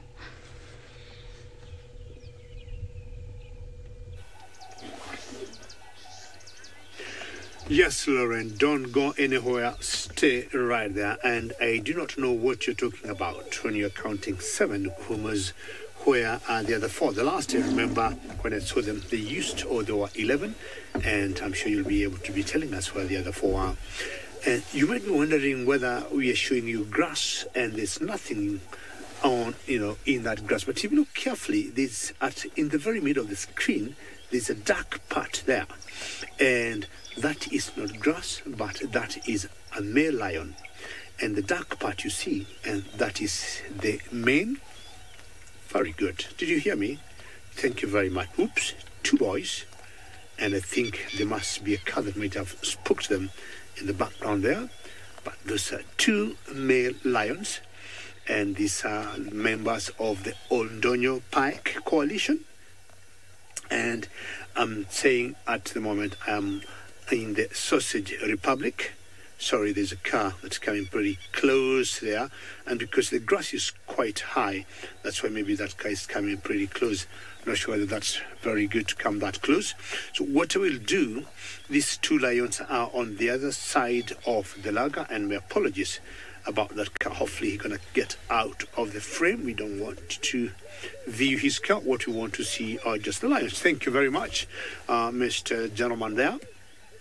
So these 2 males are members of the Old Donyo Pike, and we believe, or I personally believe, they must be the fathers, or one of them, of these 2 latest additions of cubs of the female that we're calling Mitty of the Sausage Tree Pride. And remember, as usual, if you have any questions or comments, you're more than welcome to ask us. Hashtag SafariLive on Twitter. And I'm convinced the females are not very far from here.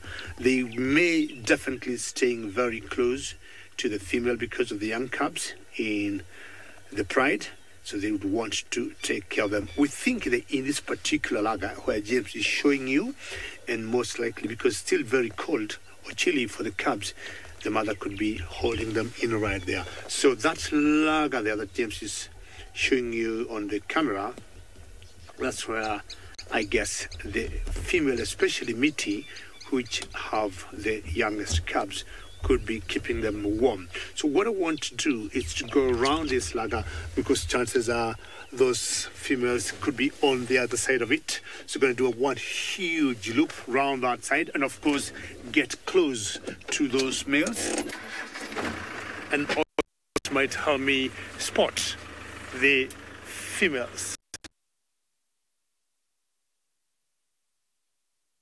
And possibly the 4 young cubs. So, and I got a feeling not to bring this is which is normal for carnival, the young ones or cubs coming out and doing a bit of play. So because my signal might be getting a bit poor, let's first go to the gentleman who is doing walking, Steve Ovo.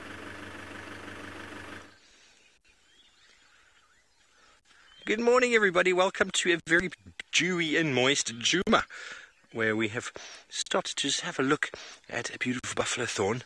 There's always all sorts of little organisms here. You can just see the little droplets, and here's something, Seb. Don't know what it is. It looks like a very, very camouflaged insect on the other side of this branch. Can you see it? Yeah. Really, really small. I can't really tell if it's eggs or if it's an actual organism. Can you tell on your camera there? Not really. Almost looks like it's got its legs wrapped around, but then it's a very strange looking thing. So hard to say. Hard to say. But what we do have here Looks alive. it does look alive. I don't know. Maybe I need to film it from a different angle. You want to try from the side here? Yeah. Looks like it's almost got some antennae on it. Very hard to say, but if we can't identify that, then we do have something else. That's much better. That looks much better. What is it? Can you zoom right in there? Yeah. Very hard to tell, in fact. Can you Anybody know what that is? I can't quite tell. Very, very small. It's only about 1 centimetre long. And attached to the buffalo thorn. There are many, many organisms that associate with specific trees, and we were trying to frame up some butterflies before. Couldn't get them. They wouldn't stop moving, but they were flittering around a false marula. There were no flowers or anything there, so I don't know what they were doing. often find your butterflies looking for specific flowers to pollinate, but if they are flittering around a particular tree, it's a very good chance that they're laying some egg casings on that tree, because it might be a preferred food source for their larvae when they grow as caterpillars. Very good, but here is something has been eating. Looks like a bit of a folded spider, a little bit of a spider web in there. It's very, very wet. It's been munching at the leaves, and now there's some web. I'm not 100% sure either what it is. It almost looks like there's that poo there. It does look like other little caterpillars or little bits of poo. It's very, very small, everybody. I'm trying to see it closely. You got it, Seb? No, but that thing, you're talking about. You can see over here. There's that little thing there. Baby frog.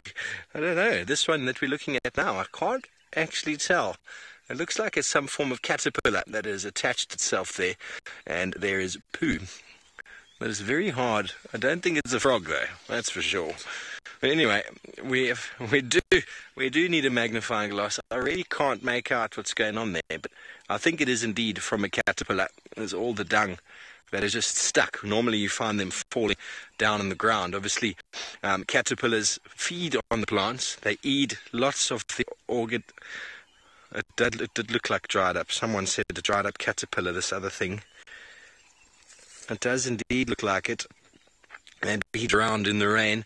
But you often find lots of insects, organisms on these plants feeding on the leaves themselves, and then they break the leaves down and depositing them on the floor in organic material, and then forming a very nice food source for many, many, many birds and other organisms. Obviously, lots of insects are preyed upon by other insects, and they form the largest food source out in the wilderness.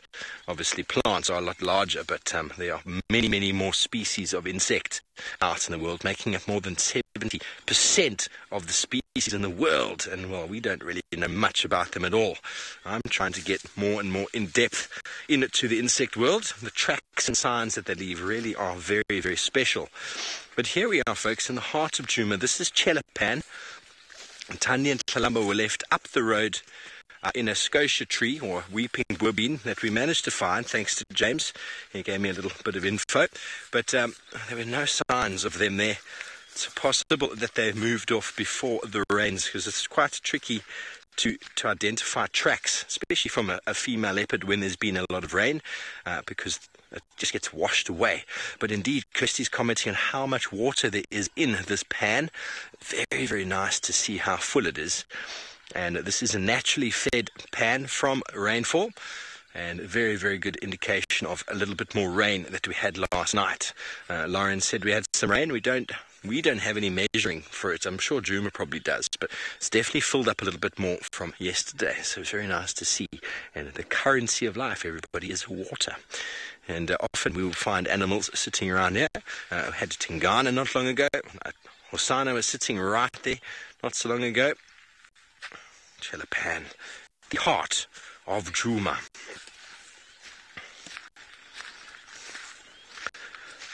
James Jurassic Raptor. What an interesting name, sir. You want to know if there could be a crocodile in here?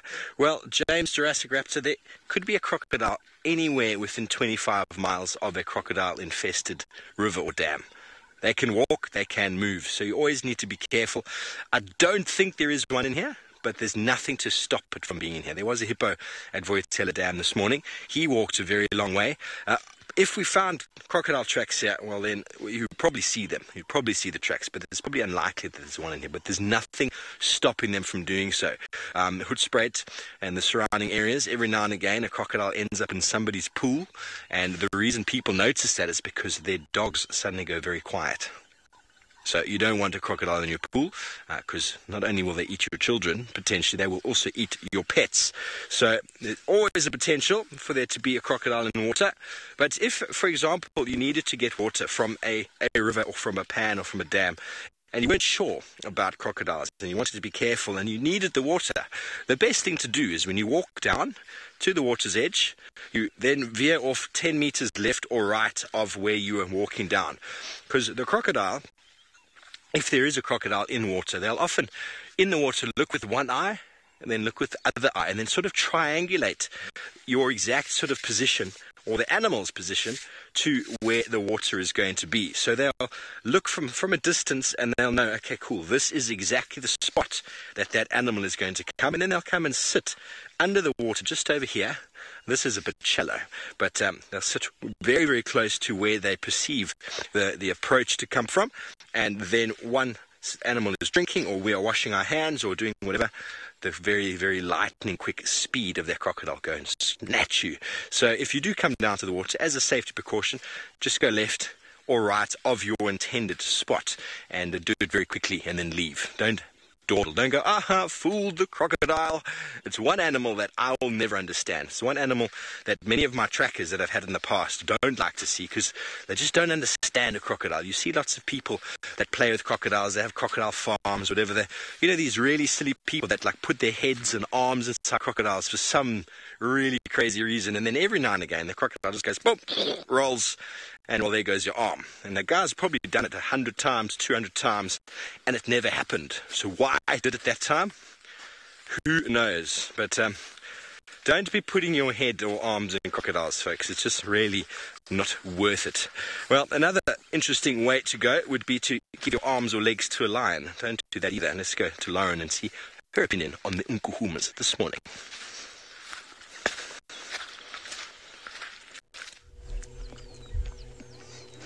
So our highly mobile wandering pride has eventually settled.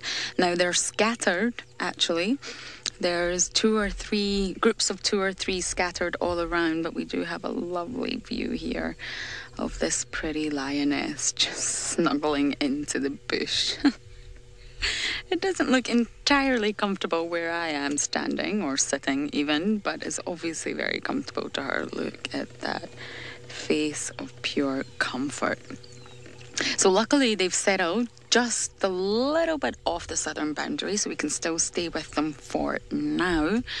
And obviously their desire to hunt is not happening at the moment. Instead, they are resting, and there's lots of grooming going on, lots of snuggling and lots of head rubbing between them, which is just adorable. And of course they do this a lot just to strengthen the bond between them. And once one lioness starts grooming themselves, they all start grooming. Now, I wonder what they got up to last night. I don't believe last night was a successful night for them. There's just a feeling that I get. Of course, we don't know that.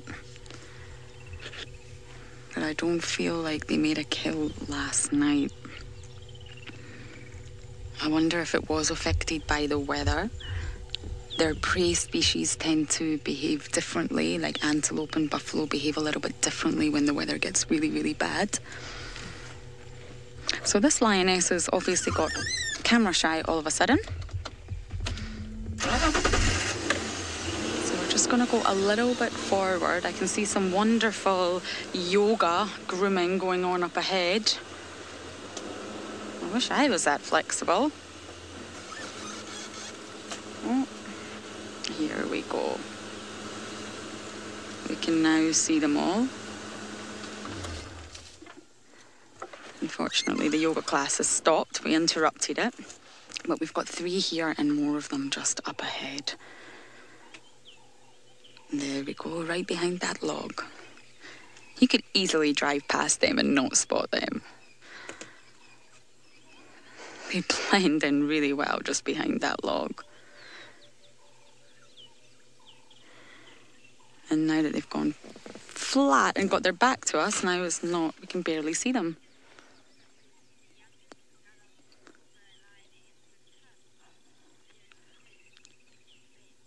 Yes, Beck is saying fingers crossed we see the youngest lioness with cubs soon.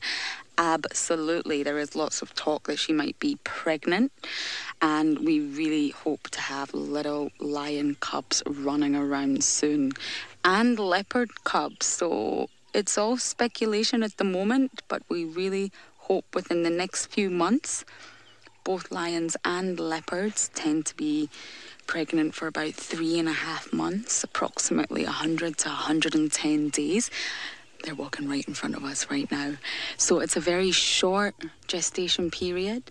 So obviously we do hope that maybe by, say, April, we do have cubs running around. How cute would that be?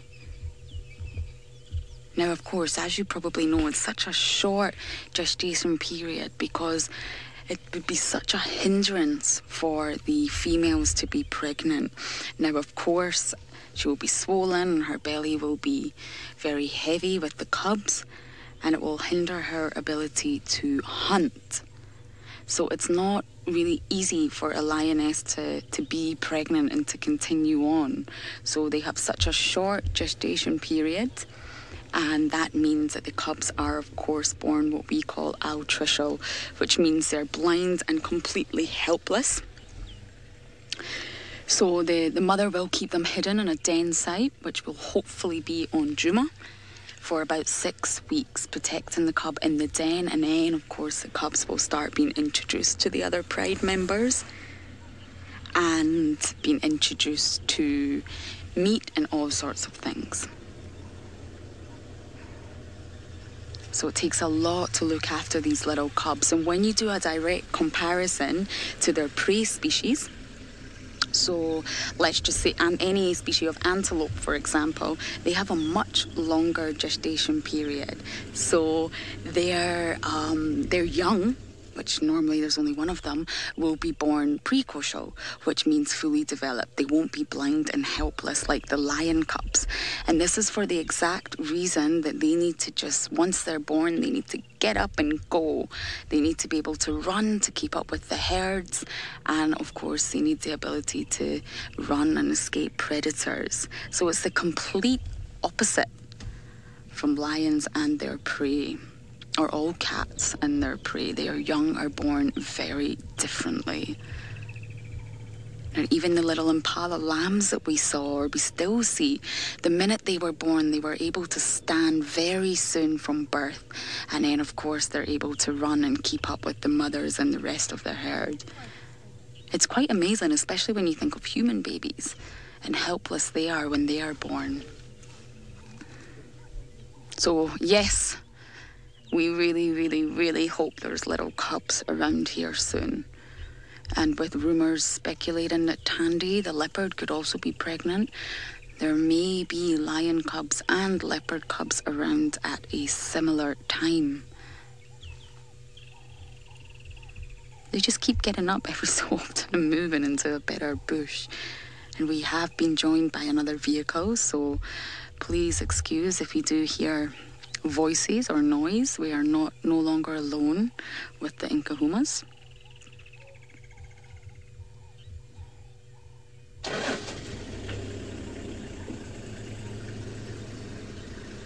So they obviously just keep trying to find the best place to lie and get that comfort spot, bearing in mind that the vegetation will be wet. Each time we go through the bushes, we keep getting splashback of water, so you can imagine that they're just trying to find that ideal spot. And the yoga classes have started. Look at that. Wow, that is extreme yoga right there.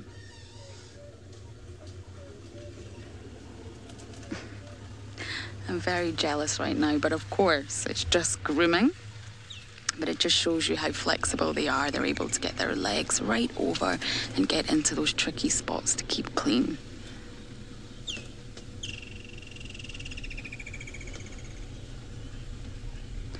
So we might just try and reposition a little bit here in order not to disturb them, but just to get a little bit of a better view. So while we do that, let's go across to Bushwalk and see what they're up to. Well, welcome back, everybody. What lovely track we have found on the floor here. Now, you can probably quite easily see it. We're going to just ask if you all would like to send through a one-word answer on hashtag SafariLive. What animal made this? You can see that it's almost dragged over here. And here are the tracks going forward. Feet with almost nail marks being pushed quite wide. What animal did this? Hashtag SafariLive. It's a very characteristic track for this animal, and if you've never seen one before, we'll educate you exactly what it is and why. I think I've got it in my tracking book. I need to double check. It's one of those very easy recognizable tracks, and yeah, I do have it. I do have it in my book. Very, very good. Ooh, I've got something in my book. Oh no, it's not the one I want. Okay, there we go. It's not going to show it as nicely as we'd like to, but very, very nice to see how wide it is. Hello, Indigo Girl and Carol. You reckon it's a porcupine? Well, no, Indigo Girl and Carol. It is not a porcupine. Now, what we're seeing here is drag marks of feet. And there's a little bit of a scuff here on the bottom. And that is where something has been dragging on the floor, while these feet are also sort of semi-dragging through the ground. Here it is again. There's a foot. See how wide they are? They're wide, and there's toes, definitely scratches in the soil, and this is after the rain. You can see how nice and fresh it is, and something that happens in the rainfall out here, we get accumulations of certain animals, and well, they seem to be getting up to all sorts of interesting things at the moment. Mario reckons it's a mongoose pushing a shopping cart. Well, Mario, that is a fantastic guess, but no, sir, you are not correct. You are not correct. What it is indeed is the tracks of a tortoise mounting another tortoise. So it is very interesting that these are the tracks here, and this is where the shell is being dragged along the ground. So a lot of you guessed tortoise, very good and well done. And here you see how wide it is, because this is the shell of the tortoise, the wideness. And why this is like that is because the female, while the male was on her back mating, probably decided to step up the pace a little bit, and that dragged him through the sand here. Now his tracks, or her tracks, are looking a little bit clearer over here as they go. So not the best of examples, but here is a track of a tortoise. In another tracking book I've got, they often characteristically show you these scratch marks from the nails of the tortoise. So there's a very funny foot of tortoises with 5 toes on the front, 4 toes on the back. And if you look closely in here, you'll actually be able to count the toes. 1, 2, 3, and 4 of the front foot. So very, very nice to see. But one more track that I wanted to show you, and this is it here. It's such a good example of this animal. There's so many characteristic features about it that make it easy to identify. And what we always like to do, folks, is very important to measure. Okay, measure the size. Now, with the book, you also get the size. So let me use my knife, because my knife is 10 centimeters. And so this track is 3.5, 4 centimeters long. Very characteristic in how it's walking. Can you see how the hoof has gone in and almost on the tiptoes? There's another one over there, another one there, another one there. And if you look over here, what's very easy to identify here is that that track there, or that one, almost stepped onto that. Over here again, almost stepped on, but something happened that the animal didn't step directly on its track. But what's very important to identify here as well is the duck-footed nature of this animal. Can you see how outward pointing those tracks are? The animal's walking duck-footed. You've heard of the term duck-footed? You get duck-footed when an animal walks like this, and then you get pigeon toes that walk like this. There's pigeon-toed, and there's duck-footed. So very easy to identify this track from the size, the fact that it's probably trying to be a direct register track, and the fact that it's duck-footed with the exact size. I'll show you in the book. If anybody did guess it, it is indeed the duiker, the common duiker. Let me show it to you here quickly. Okay, so a lot of you think maybe it was a steenbok, but the steenbok, what's very interesting about a steenbok is the steenbok track is very, very sharp and very straight. So where the steenbok is walking, you will actually see these hooves will be in a line. You can almost draw a parallel line with them. They're not duck-footed. And the duiker, because they step on their toes a lot. They actually get quite sort of a blunted toe in a way. And if I show you this track over here, there we go. So I've even made some notes in my book from my tracking course years ago. Duck-footed, the blunt and short, so 4 centimeters, the book says, and they push their toe into the ground. That's something that duikers do, and they also like to directly register, similar to what kudus and nyalas do, for that very silent sort of walk. Okay, where is the steenbok? I'm sure I'll find the steenbok quite quickly for you here. Steenbok, there we go. Have a look at the difference between the steenbok track, how sharp it is, and very straight. The same size though, folks, but when you find a steenbok track, they are very straight in their line. They don't have that duck-footedness that is very common in the duiker. Looks like Oribi. Okay, so the Oribi is also got a very straight track, but it's a little bit bigger. And you don't get any Oribi here. So very good. Kathy, you throw in the towel when it comes to tracking. You should always give it a go. And it is what it is. The animals out here can't pretend to put down a track. Their track is a track. And that when you just measure it, have a look in the book, work out some characteristics about it, then you know, okay, this is the animal and this is what it's doing. Over here, we've got the same duiker that has, or I think it's the duiker, that has decided that something is scaring it and it has run. You can see how much pressure has been put into these 2 feet as it jumped. I'm going to just double check that it was a duiker that ran. It might even have been an impala. But no, it's definitely the duiker. Duiker was probably walking across the road here and something scared it and off he went. He jumped and was gone. There you go. He's running again. Running, jumping, slid. So it's possible maybe he saw Tundi. Because if I saw Tundi and I was a duiker, I'd also run. But if I was a duiker and I saw 2 big male lions, well, I'd probably just stand very, very still.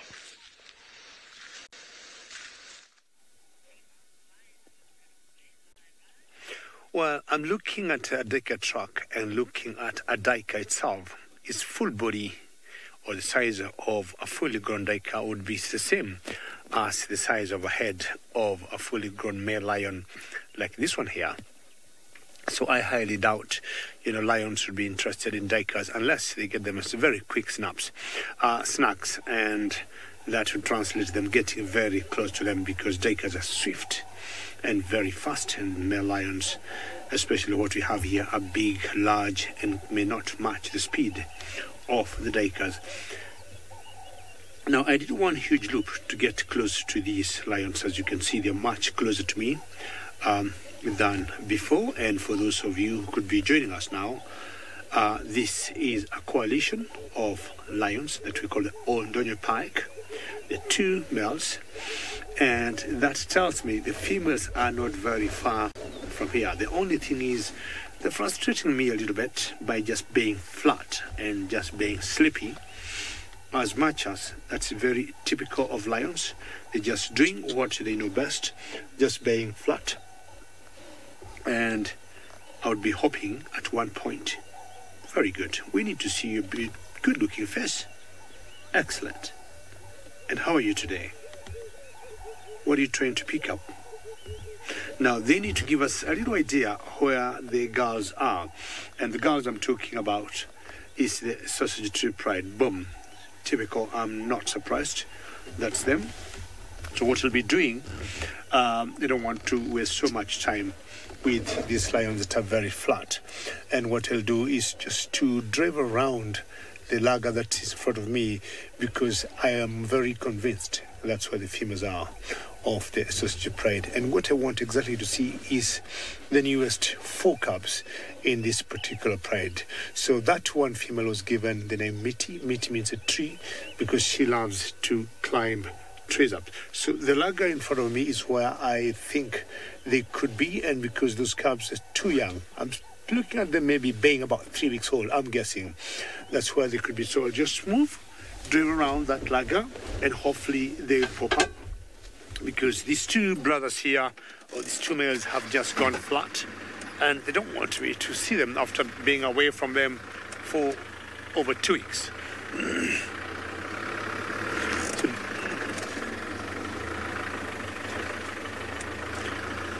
Carl, very good question. And you'd like to know whether coalitions are always brothers. Yes and no. Yes, when you have followed the males since or from when they are young and you have seen them grow, you can tell definitely they are brothers. But we have seen other coalitions where males have joined hands to make a coalition. Now, before these two males became in charge of the sausage girls, there was another coalition that was of three males. There was one male called Kipuli, because he got a split on his nose here, and he was joined by two young boys from this pride, from these from these females here, and they formed a coalition, but they were not related and not of the same genetical connection, and they formed a coalition which we have not seen. I would say now going to 3 months. I don't know where they went. So these two, I'm not sure 100%, but chances are, in general, brothers or lions that are related will always form a coalition. So is yes and no. We have seen brothers coming out, forming a formidable coalition, or we have seen lions forming or combining or coming together. But before that happens, there are times they'll fight and they don't form a coalition, because Kipuli, we remember sometimes late last year, he was visited by two male lions that were nomadic, and he fought them. Instead of them forming a coalition, he fought them because he felt he would be having a competition there. So it always depends. But in general, most coalitions are of brothers or first cousins. That way, they know each other, they have a history, and definitely, if need be, they'll be able to defend their territories very well. And if they need to hunt, they'll know exactly what they have grown knowing. It's just like a football team. When a team or players stay together for a long time, they tend to know each other very well. This is the area I would expect the females to be in, and these two particular males have been guarding this territory vigorously. Where Kipuli went with the other two males, we have no idea. But what we can tell for a fact, these two males have already taken over this territory. One thing is certain, the girls have not left this area, and we haven't seen any other lions coming to push them around. But funny, because in the same lager that I'm looking for the females, there's a female leopardess. There's a female leopard that lives in this particular area. And at one time, I pointed a finger to her because one of the females here that we call Limpy has had two cubs. Now she got one, and she lost one, and we have never known what happened to her, or to him rather, because we knew it was a male. And for me, I have always pointed a finger to that particular leopardess. There's one time I came, that's like 3 months ago, and I found that leopardess about 10-15 meters away from the three cubs that are in this particular pride. And unfortunately, as soon as they got there, well, she took off. But I do not know what she could have been doing so close to lion cubs. And that day, I had an issue with the mothers of those two cubs because they were 1 mile away from those cubs. And I thought that was a bit careless for them. I'll be very excited. As I said earlier, I haven't seen these 4 new cubs since they were born, because shortly before they were born, I went home for a little break. And of course, they got the news while home. And I was like, yes, Mitty has now 4 new additions to the sausage pride. Remember, should you have any questions or comments, please send them through.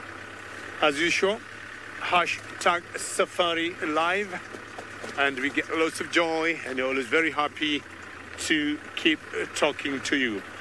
I'll keep combing this particular area here, in this particular lager, crossing fingers that I'll be lucky to spot these new cubs.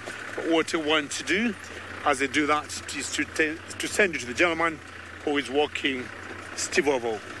to see the new additions to the Sausage Tree Pride. He's spent so much time with those lions over the last few months. I don't think he's seen them yet. I think it's his first drive back. So I think James and obviously Isaac have spent some time with the new ones. So David, I hope you managed to find them. But what we found, folks, is a hole in the ground. It looks like a keyhole, doesn't it? Very easy to identify this because this is one of the burrowing scorpions. And inside the hole there, the keyhole is obviously designed to shape the scorpion as it comes out, but it's actually quite big compared to the hole. And these burrowing scorpions generally have got very large pincers in the front, which they use as sort of a door to prevent something from coming in if they don't want it to come in. And they do have a relatively big tail compared to their body size, but they're not that venomous. They will hurt you, of course, but the venom is not going to be like the thick-tailed scorpions. But sometimes, just to see if anyone's home, we're not trying to invade or anything, you can see that after the rain, he hasn't emptied his burrow yet. So it's possible that it's gotten a bit wet in there. Once he cleans it out, he'll definitely be burrowing it out. And just to stick a very soft piece of grass in there, you don't want to poke him in the eye. There we go, he's grabbed it already. He already grabbed it. They are predators, scorpions, and I'm trying to pull at the grass now, and he's grabbed it. I can actually see it, not on the camera, but with my eyes. So Seb can see him. He's in there, one of the burrowing scorpions, and the hole actually goes in, and it forms like a shoe, if you think about your boot going in there, and you can actually sometimes coax them out. Obviously, I don't want to influence him in any way. I've got a very soft piece of grass there that he's attacking because it's entered his private space, but I'm not trying to hurt him or frustrate him in any way. Sometimes you can get them to just come out and then you can see their pincers. But Seb was just changing a few settings on the camera there to try and get a view of him inside. But he's grabbed onto this grass properly with his very large pincers, and I can't even pull it back now because he's latched on. But maybe he'll come and show you himself. I can't even grab the grass anymore. It's too deep in there. It's a bit too deep, but maybe he'll come to the surface now that there's a little bit of something here for him. He's coming. I am indeed Alaramu, and I am a scorpion as well. So the scorpions, two of us unite this morning. But I don't think he's going to come any further than that. But I'm not going to disturb him in any way. Just put in a little bit of grass there. And, you know, to do this, I've put in a very soft end of grass. You don't want to go put in a sharp, spiky bit that's going to possibly poke him in the eye. You can see that grass is very soft. I didn't even put it in. I just placed it towards the hole, and he grabbed it and pulled it down. So it's not me really causing too much influence on him, but it seems as if he is over it. It's probably very, very wet down there. There we go. Yeah. Oh, yeah. You just got him snatching at it there. Did you see it? Yeah. Carol, he's watching SafariLive. So you saw that large pincer that came. I can actually see the pincers holding it now, just on the right of the hole there. There we go. There, he's grabbing the pincer, or his pincer's grabbing at the grass. He's thinking, what food is this that's coming into my burrow? Marvelous. Nice to see. Scorpions are one of my favorite organisms.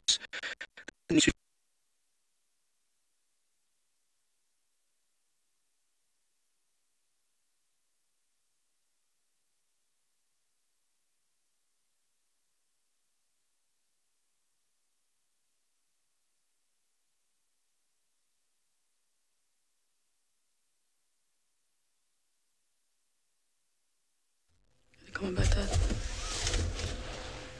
Sorry about that. So we are still with our Nkahumas, who are now completely flat and almost snoring. They are really, really, really sleeping, most of them. And there's a few twitching and a few grooming, but generally most of them look like they're in quite a deep sleep. So we might actually leave these flat cats soon and go in search of another spotted variety of cat. I don't think these guys are going anywhere very soon. Which is a shame, because I could swear that they did look really hungry. And it's still very overcast and not well, it's really not hot at all, actually. This is kind of the perfect weather to go hunting because it's not too hot. So they've obviously had their refill of water. So the next step will be food, of course. But unfortunately, it doesn't look like it's going to happen anytime soon. Now, we did have an interesting discussion the other day on the word scavengers.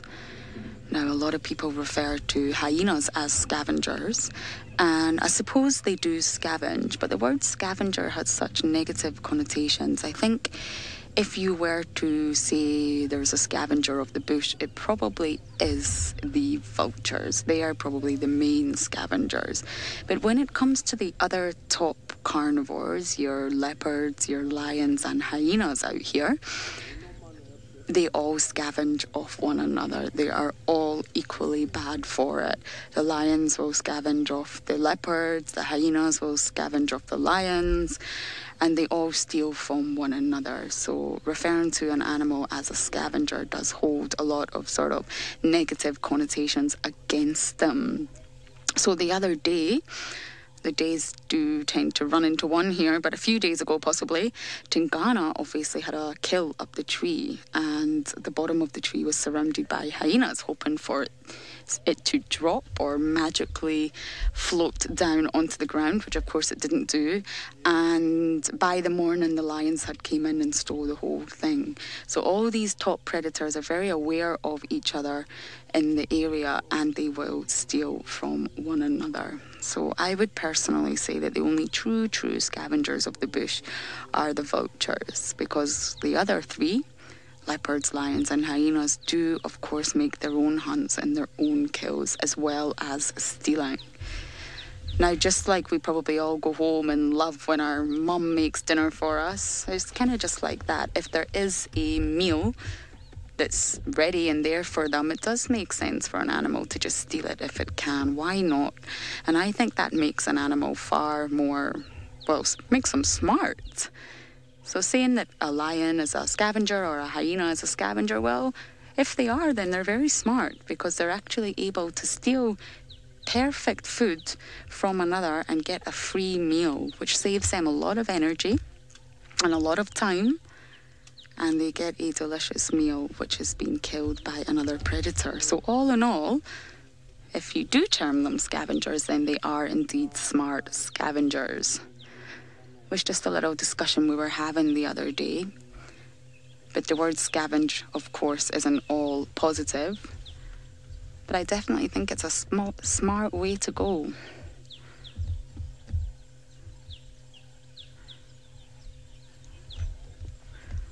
So we will move on from these lions now and see if we can find some other cats, as it doesn't look like these guys are going anywhere soon. But for now, let's go across to Steve.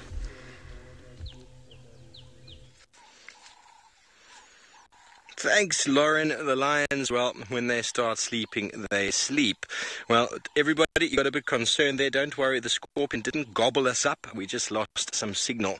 We are all good. Now, the scorpion needs a hole in the ground, the burrowing scorpion anyway, for where it likes to refuge itself and spend the days, or to hide itself away.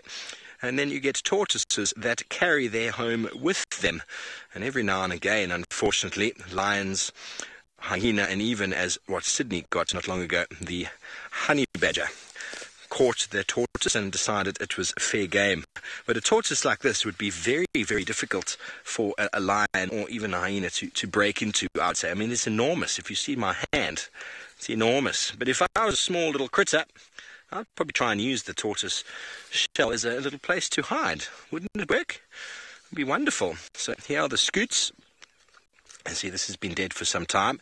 The scoots, you can count the ridges, the up and down ridges, and I believe it to be up and down like the trees, the rings on a tree, give you seasonality. So if you had the time to count all of them, you'd be able to accurately assess the age of this individual. Beautiful. Unfortunately, it is officially very, very dead. We don't know what befell this poor creature, but that will slowly, over time, break down. But for now, it also can form a little bit of a shady spot. Sometimes you'll actually find a scorpion underneath. mark this. Oh, look at that spider. There was definitely something underneath. What a beautiful spider. And he's enjoying keeping nice and dry underneath its tortoise shell. I will return it and put it exactly back where it was before. There are many, many animals, including scorpions. It looks like one of the jumping spiders, doesn't it? It does look like a jumping spider, but I'm not 100% sure. Are there any spider experts out there? Take some screenshots. Let us know. Hashtag SafariLive or third in the YouTube stream. Oh, is it jumped up? There he goes. The jumping spiders are very, very, oh, there he goes, very, very agile and very quick movers. And I would love to be a jumping spider because you often will find them when they jump off of any surface area. Before they jump, they've deposited a bit of silk from their bottom onto whatever it is, the table, the tree, the grass. So it's almost like they're constantly abseiling. They're like not Bruce Willis, I suppose Bruce Willis, out of all the Die Hard movies. But what's his name? Mission Impossible, Tom Cruise, with his abseiling abilities and ability to kind of move anywhere. Wouldn't that be awesome? You just run around. As soon as you jump off a cliff or off anything, you've deposited a strand of silk or bungee cord, and off you go. Ghost says he looks a bit like Tom Cruise. Indeed. Indeed, Tom Cruise he is. I love Bushwalk for these little segments that you can get. You can obviously find all sorts of things if you're willing to look. Sorry, he said looks like Tom Selleck. Does he have a little bit of a moustache? From Magnum P.I. Tom Selleck, I'm sure he's always got a moustache. I think he was born with one. Definitely born with a moustache. Anyway, we're going to put this house back. Whenever you do move something in nature, always try and return it to where you found it. I was saying that many animals will also hide under rocks. We don't get many rocks in this area that we find, but I've worked in reserves and areas where there's huge rocky outcrops, and whenever you move them, you can actually find beautiful creatures underneath. But you've also got to be very careful.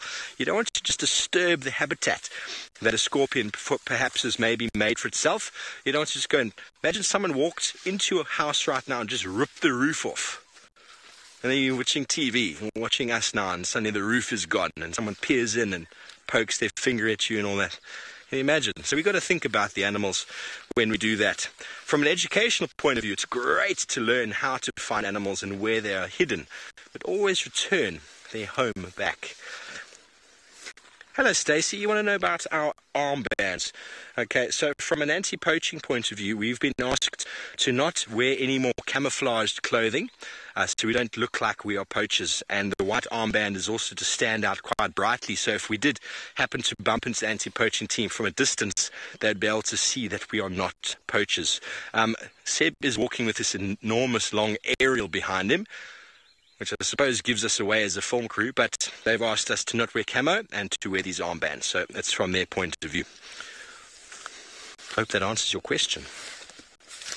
Very good. On we go. We haven't found any tracks of Thandi or Tlalamba coming out of that block, but like I said, after some rainfall, if she moved during the rain or before the rain, they just get washed away.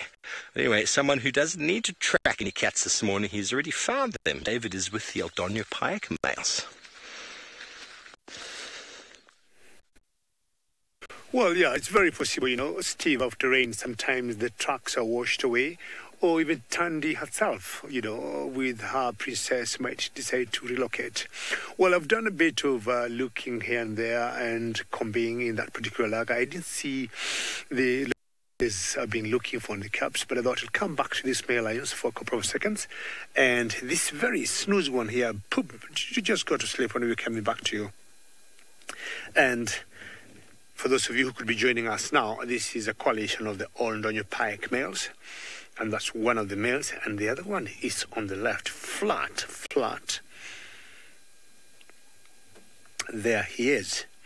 And if we had not seen this, the other one that was raising his head up earlier, you'd easily come here and miss them. The grass has gone or has grown so tall in the last 3 weeks that is unbelievable.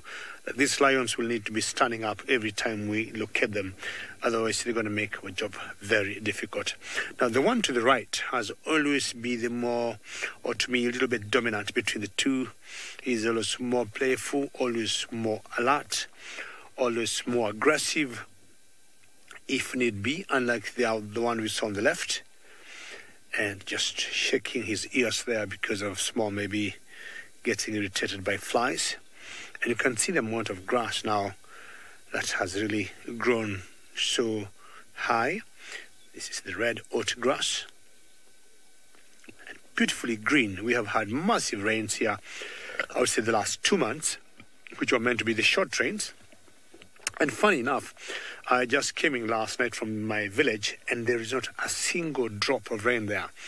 As much as we got all the signs of having rains coming, not a single drop where I come from. There's a day I remember here before going on leave, like in about 72 hours, we might have gotten about 300 millimeters of rainfall in 3 days, which was a lot of rain. Well, it has continued, and what would that translate into is the grass getting much taller, and we'll have to wait until June, July, when you have the wildebeest coming back, and then they're going to bring down the grass. Give you one more look on this male lion because he's put his head up.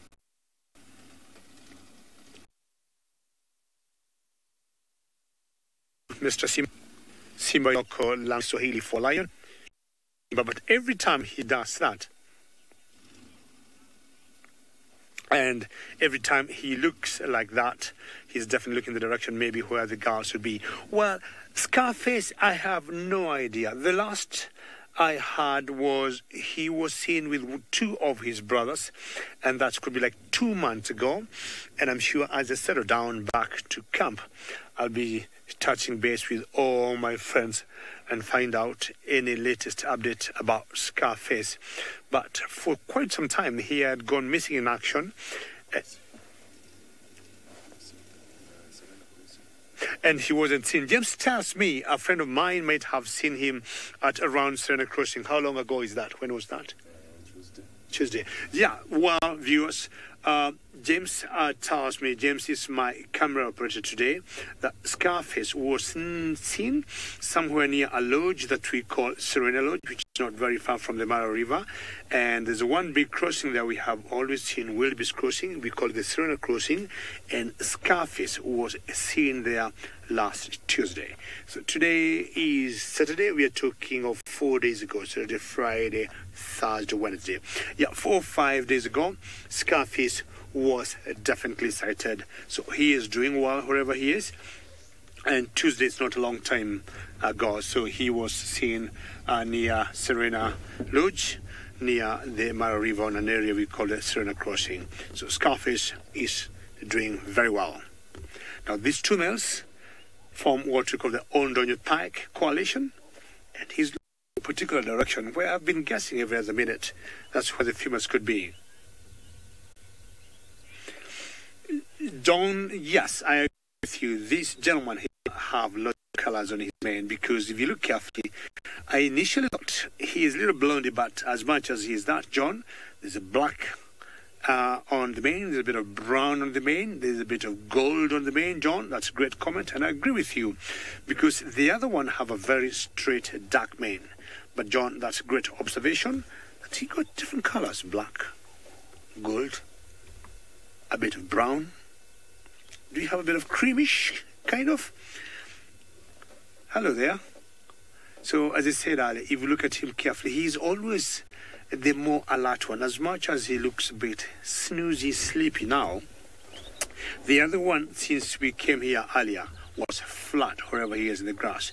We came back and we have found him in the same position. Jim's going to show you how different, they have very different characteristics, these 2 lions here. This one is never interested unless the other one wakes him up. Like, we need to keep an eye. There's a bit of a concern here. We think there could be some other male trying to sneak on our guard. He always goes flat, and not for the first time. I've always noted he doesn't bother very much on what is happening in his outside world. And so long as he's safe, he's like, okay. Is a deal or an agreement they have. Always I, or during the night it's me, and during the day it's you. I do not know. But this one, as much as he's trying to hold up, and even when he goes sleepy, he never puts his body like flat on the grass. He's always in a position that would take him a couple of seconds to put his head up.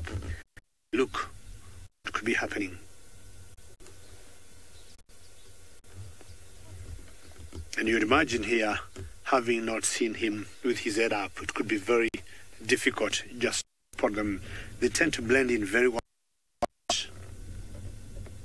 Well, I think we just allow these two boys to continue enjoying their nap because they are not doing much.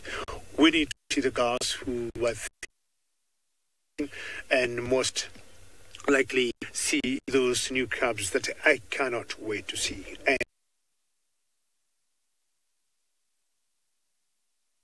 is driving and still you're happy what she got now.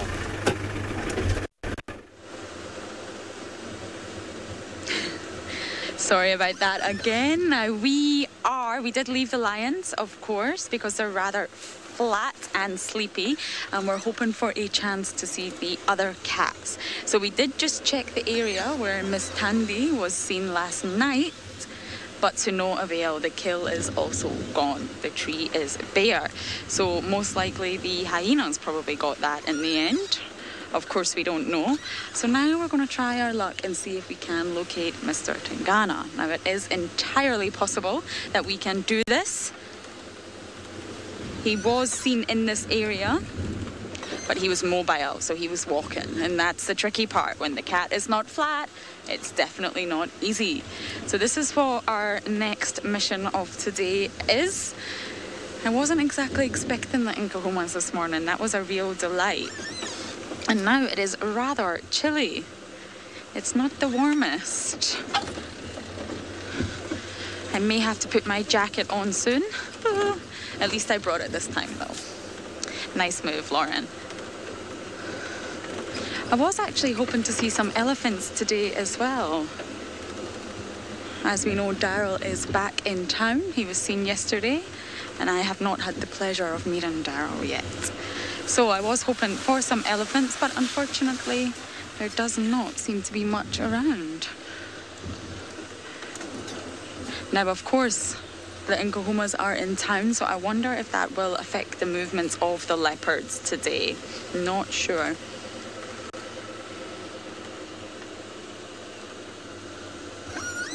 Yes, we just had a question. You'll need to repeat that name though, Kirst. It is rainy season in South Africa, and it's very, very green. It's so lush and thick right now, and it's summer. So yes, we'll just give you a view of exactly how green and beautiful it is. Look at that. When I first arrived here, the trees had no leaves. So they were just bare trees. It was not any grass. The bushes were not thick. So the transformation here is just incredible. Just within the few bouts of rain, everything changes to a completely whole new world, really. That was very Little Mermaid of me. So yes, it is summer, and that's when we get all the rain. So it is warm, although there's a little chill in the air today, but it's not cold, not like it is when it's winter here. So this brings about a whole new ecosystem for us. So during summer, the migrant birds will arrive, so we have a whole different variety of bird species here. And of course, there's a lot more insects. Yay! which makes a huge food source for lots of different animals around here. So the behaviors of animals, the movements of animals, lots of things will change in summer. Matthew is asking, can I describe the smell? I should have never have told people about my weird nose. Well, the smell is, of course, very green, because it's very green. It's very earthy. Just trying to think which way to go here. Let's go up this one. Yeah, let's go up this one. It's a very earthy, fresh smell. So obviously it did rain, and that's called petrichor, when you can smell the fresh vegetation in the morning after rains. That's what they call it here, petrichor, and it just smells so wonderful. That was a little bump, a little hiccup there. So yes, summer is a whole different world than it is from winter around here. And of course, it becomes a little bit trickier to actually find the animals. It isn't as easy because they're hiding in amongst the vegetation, but still they are around and we do manage it, but it just becomes that little bit harder. The rain also has the potential of washing away the tracks. So that makes it a little bit difficult for us to actually find out where they've gone. So summer and winter are both completely different here in South Africa, but they both bring about a completely different experience. And of course, all these spiders come out. Yay! Which is exactly what I'm excited about, especially after last night's rains. And I think it's actually going to rain very soon. I keep getting water landing on me and I'm never sure if it's actually raining or if it's just coming off the roof. But the clouds are looking very thick ahead, so I think rain is coming soon. I left my boots outside last night and they got very wet. So let's go across to Steve, who is also looking at something very green.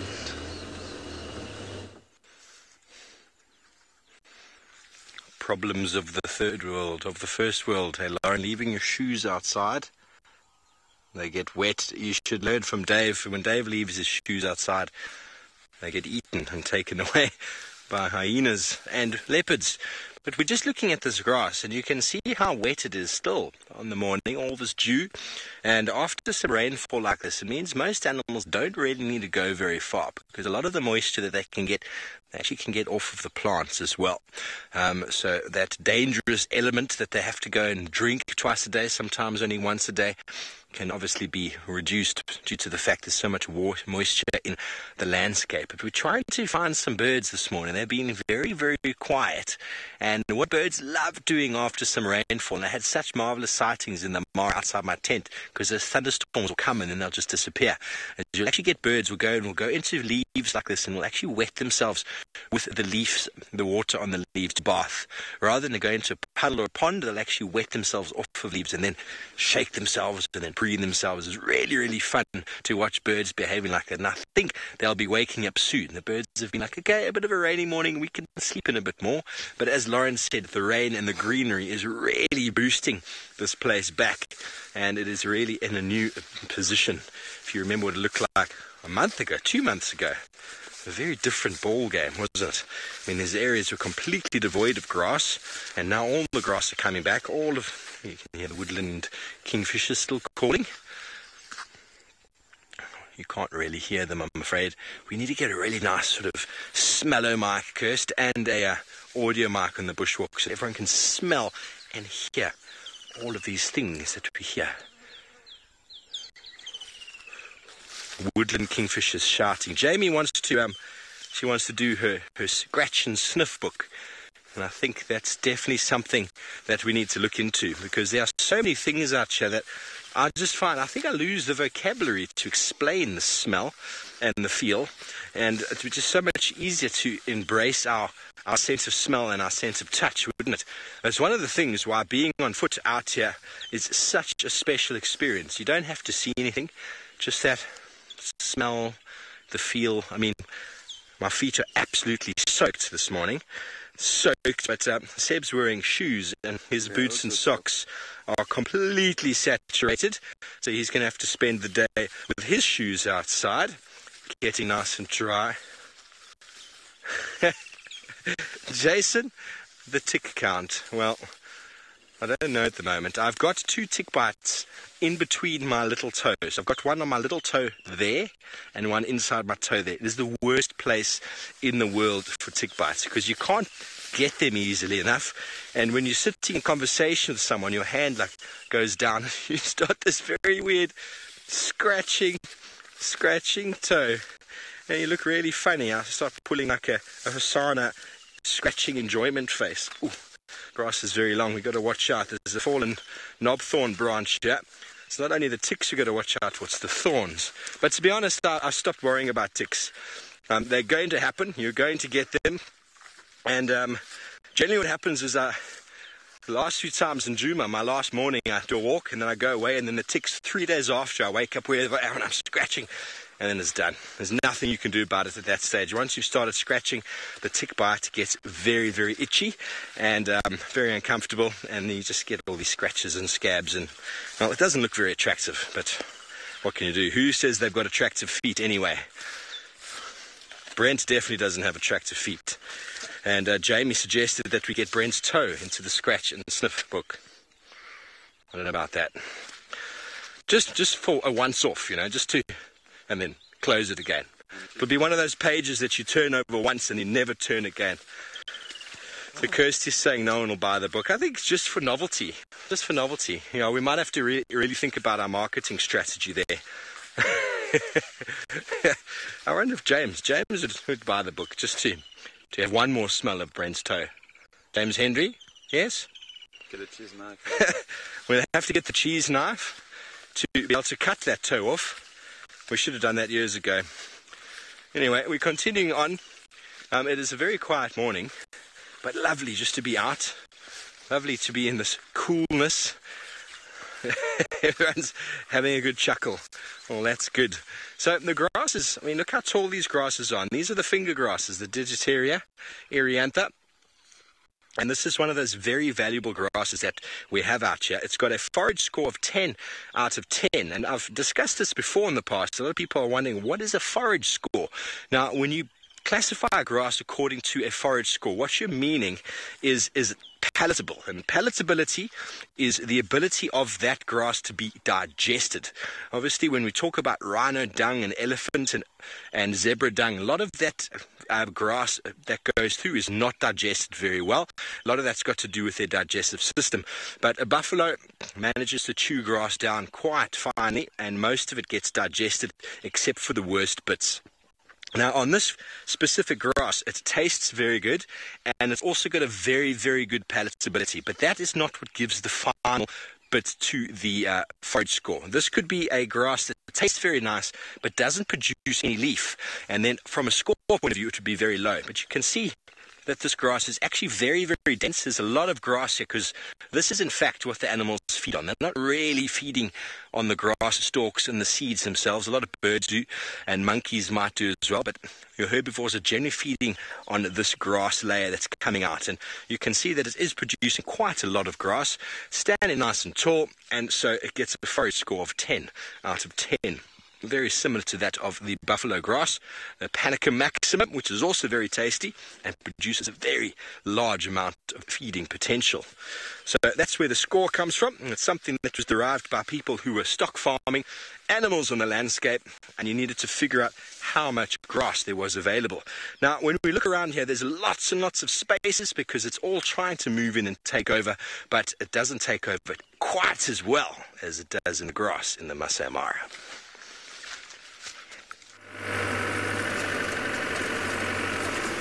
Well, looking at the grass here now in the Mara, and I'm comparing it to how it was, I would say, a month ago. And 1 month have brought a huge difference in terms of the size of the grass here, because it was about a foot tall when I left for home. And when I went home, what I've seen now, it's about 3 feet. That's a huge difference. And if the rains continue, this grass will even get much taller. Well, I decided to leave my 2 male lions on their own to continue enjoying their nap. It's very characteristic of them. Carol, this grass will continue growing taller and taller. And if anybody will eat this grass, it will be the elephants and the buffaloes at the moment, and not anybody else. Where I come from, because we also got the same grass, Carol, we'll always cut it and use it to thatch our homes. And Carol, if you come to any typical African home, we don't do any air conditioning. And during the day, our homes are always very, because on the walls, we have mud, and on top of the roof, it's thatched grass or corn bloom sometimes, and it keeps our homes very cool during the day and at night quite warm. So until the wildebeest that will come in the next maybe 6-7 months, this grass will continue getting taller and taller, because I doubt the elephants will be able to eat it all or to bring it down. What would happen is when the wildebeest come, apart from, of course, from eating it, they walk on it. And you know, Carol, the wildebeest will always come in their thousands and thousands. So they also tend to trample on it and walk on the grass, and then they flatten it. And by the time they leave, it looks like a golf course. Well, what I've decided to do is to take a different loop, still on the same lager, because the sausage girls love this particular lager. They never go very far from here until they get them. Ravinda, how have you been? And always a pleasure to hear your name. On my holiday, speak of the devil, Ravinda. I said we might be able to see something. So, Ravinda, I'll tell you what I did on my holiday as fast as I show you this particular one girl who is walking towards us. And Ravinda, this is one of the sausage girls. I do not know who she is at the moment, but I'm sure at one point, Ravinda, I'll tell you what I did. And from the look of her belly, she got all suck marks on her, and I'm guessing this could be meaty. So Ravinda and all nice viewers, if you look at her carefully, she got all signs of being suckled. I think I can see some suckle marks. So possibly she is meaty. We'll find out who she is and where she is going. Out here in the bush, you never say never. The thing is, you always keep trying, you keep looking at different areas until you're lucky. I was a little bit frustrated by not having seen the youngsters, but not sure she's sniffing to find out where her colleagues could be, and that's how they follow each other, because sometimes they leave some scent with their feet on the ground. Yeah, looking on her belly, I would guess this is meaty, and she's the one who must have dropped 4 crabs the other day.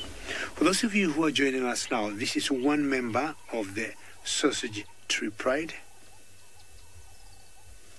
and the 5 girls, and 3 girls have crabs, and I guess this is the mother with the latest additions of 4 crabs in that particular, or in this particular pride.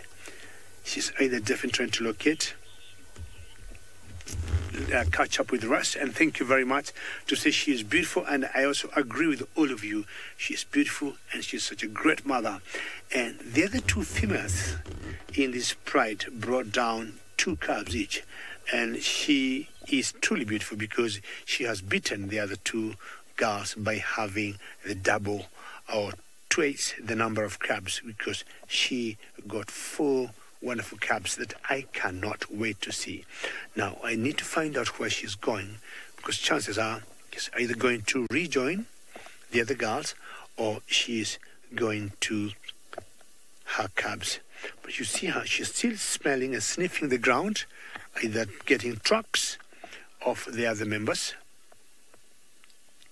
I've got a feeling she's going where the others are. I'm going to go, I'll try and follow her closely and find out where she wants to go, because she might take us to her cubs, or at least take us to where Kinky is. We all think Kinky could be giving birth, and we'll be finding out what Kinky could be up to. Well, Ravinda, as I said earlier, I love the beach. So when I went home for 2 weeks, 1 week I spent by the beach, and the other week I went to the village and spent about 6 days with my grandmother. My grandmother's about 102 years, so we like spending time together, cooking, and her telling me all the stories, or what she has seen in that 1 century.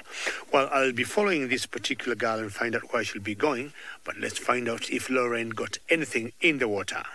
Oh yes, Cassie, she's awesome. Yes, 102, she has a lot to tell. I'm sure she has seen a lot in Buffalo's Hook Dam. Didn't see much along the way. The rain has started to drizzle very, very lightly, but it's definitely coming down now. But we do have our regular Buffalo's Hook Dam residents in the form of two very large hippopotamus, also known as Scuba Steve and Snorkel Sarah. I would love to know exactly who came up with those names. They make me chuckle every single time, and I would love to know exactly who the person behind those names were.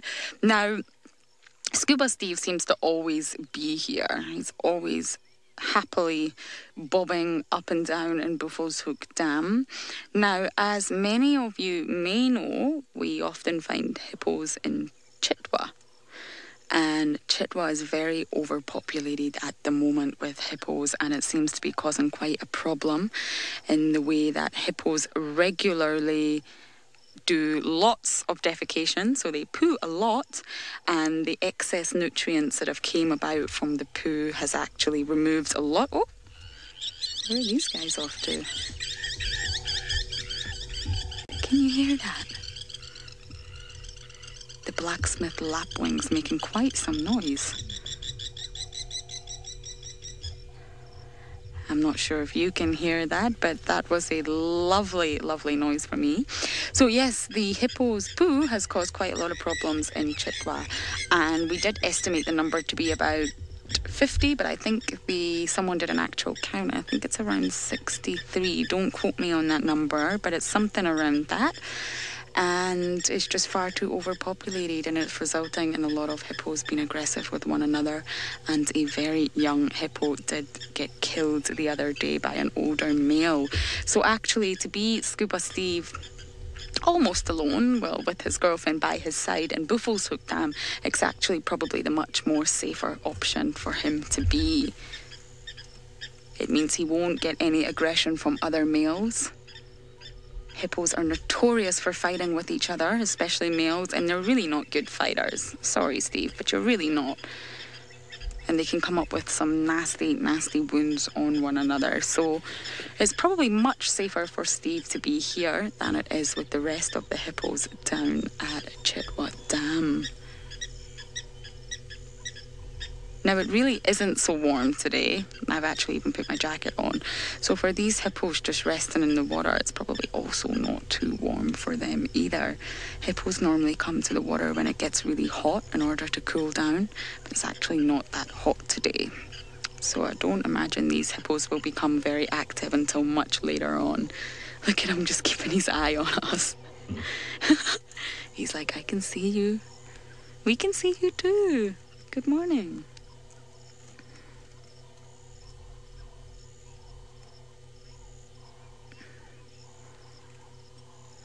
So yeah, you can just see Steve looks a little bit sleepy there, blowing some waters. But hippos are very cautious, so if we were to get out the vehicle, which of course we would never do, and walk towards the dam, he would get very, very, very scared and probably show some yawning and show some teeth, and then maybe even get out from the water. Now they've both submerged just now. And you can see, if you look at Sarah, you can see her, oh, that was just the way to say, you can see her nostrils sticking out just as she puts them under. Because they do like to keep their eyes and their nostrils out of the water and the rest of their body submerged. They're probably trying to get as much heat from the water as they can.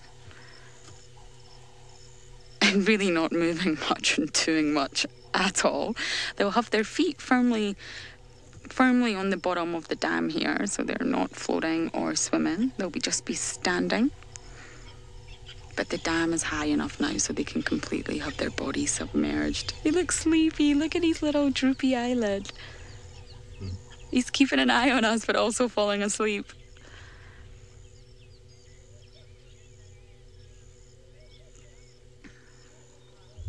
Francis is asking about what hippos eat.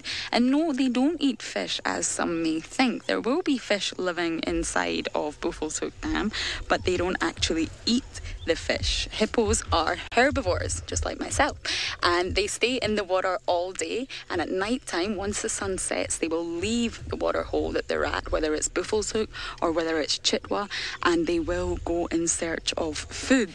So they won't roam too far. It's very common for hippos to forage very close to water points so that when that sun does come back up again, they can just go into the water. And they feed on grasses and all sorts of green vegetation. So for being an animal of that size, it is quite incredible to think that they survive on grass and such a herbivore's diet. And believe it or not, for mammals, the sort of general rule that you go by, now this is very general, is that most mammals tend to consume about 5% of their body weight daily, and that is how they feed. But for hippos, they only consume 1.5% of their body weight. So they don't consume nearly as much as you think they would, and this is why they do stay buoyed up in the water all day long. So they conserve their energy, and they don't actually need to eat as much as you think they would, because they're just floating, well, not floating, they're buoyed up in the water all day long. Now, of course, they do have a high fat percentage, so this keeps them buoyed up. So their feet will be touching the bottom, but they'll just be buoyed up enough to float nicely on the surface there without having to use much energy at all. Now, they're probably going to stay here most of the day. They're quite predictable animals. And obviously, once the sun does start to go down, they're probably going to move. And talking of moving, that is what we are going to do. So, goodbye, guys. So, Steve is actually at another dam. So, let's go across to him and see what he's doing while we continue our search for leopards.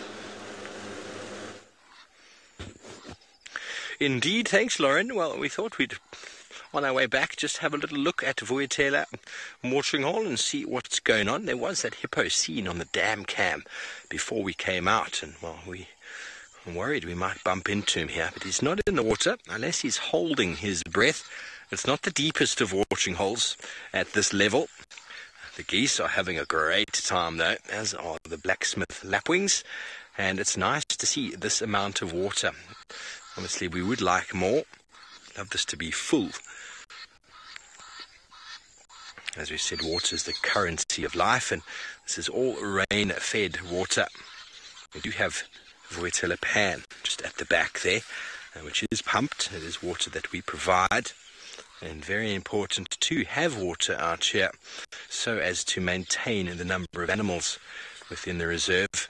Cal6, you wonder if we get monsoons? Well, we don't. I mean, monsoon's not really a South African thing, but we do get cyclones off of the coast that push in from the monsoons towards the east, from India and Sri Lanka sort of area, and the Indian Ocean then will sometimes push those cyclones towards our eastern coastline, and that's often what leads to the rainfall events that we get in our summer months. It coincides quite nicely with the rain in those areas as well, and the warm water of the Indian Ocean is evaporated and it gets pushed inland, and without those cyclones and without the rainfall that comes from the Indian Ocean, none of what you see here would be possible.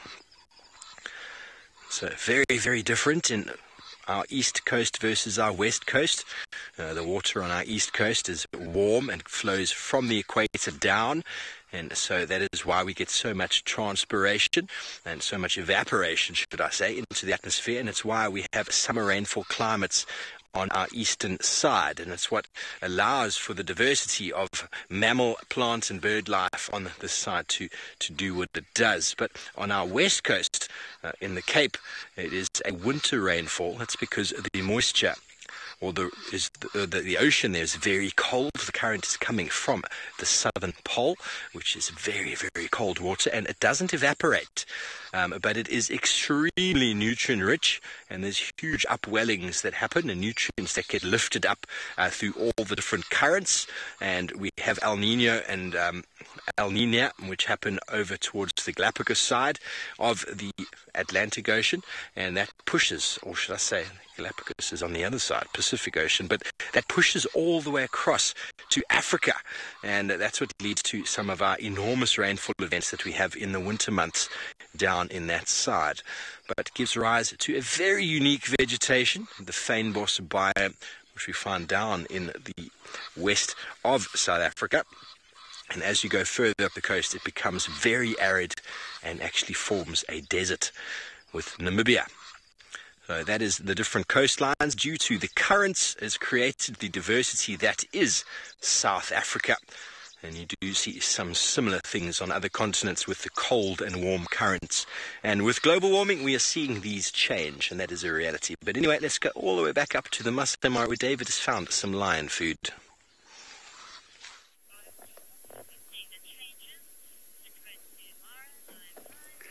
Well, the global warming has brought different climatic conditions all over the world. But I think as far as these buffaloes and cattle egrets are concerned, they're having a wonderful time. Look at that beauty.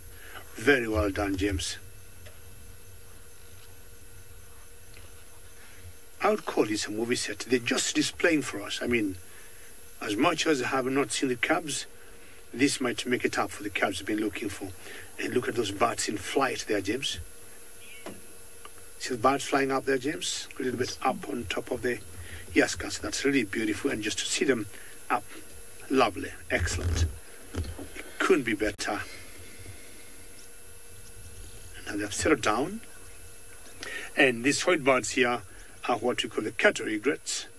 And they always move along with buffaloes. Back in my village, they move along with the cattle or with the cows.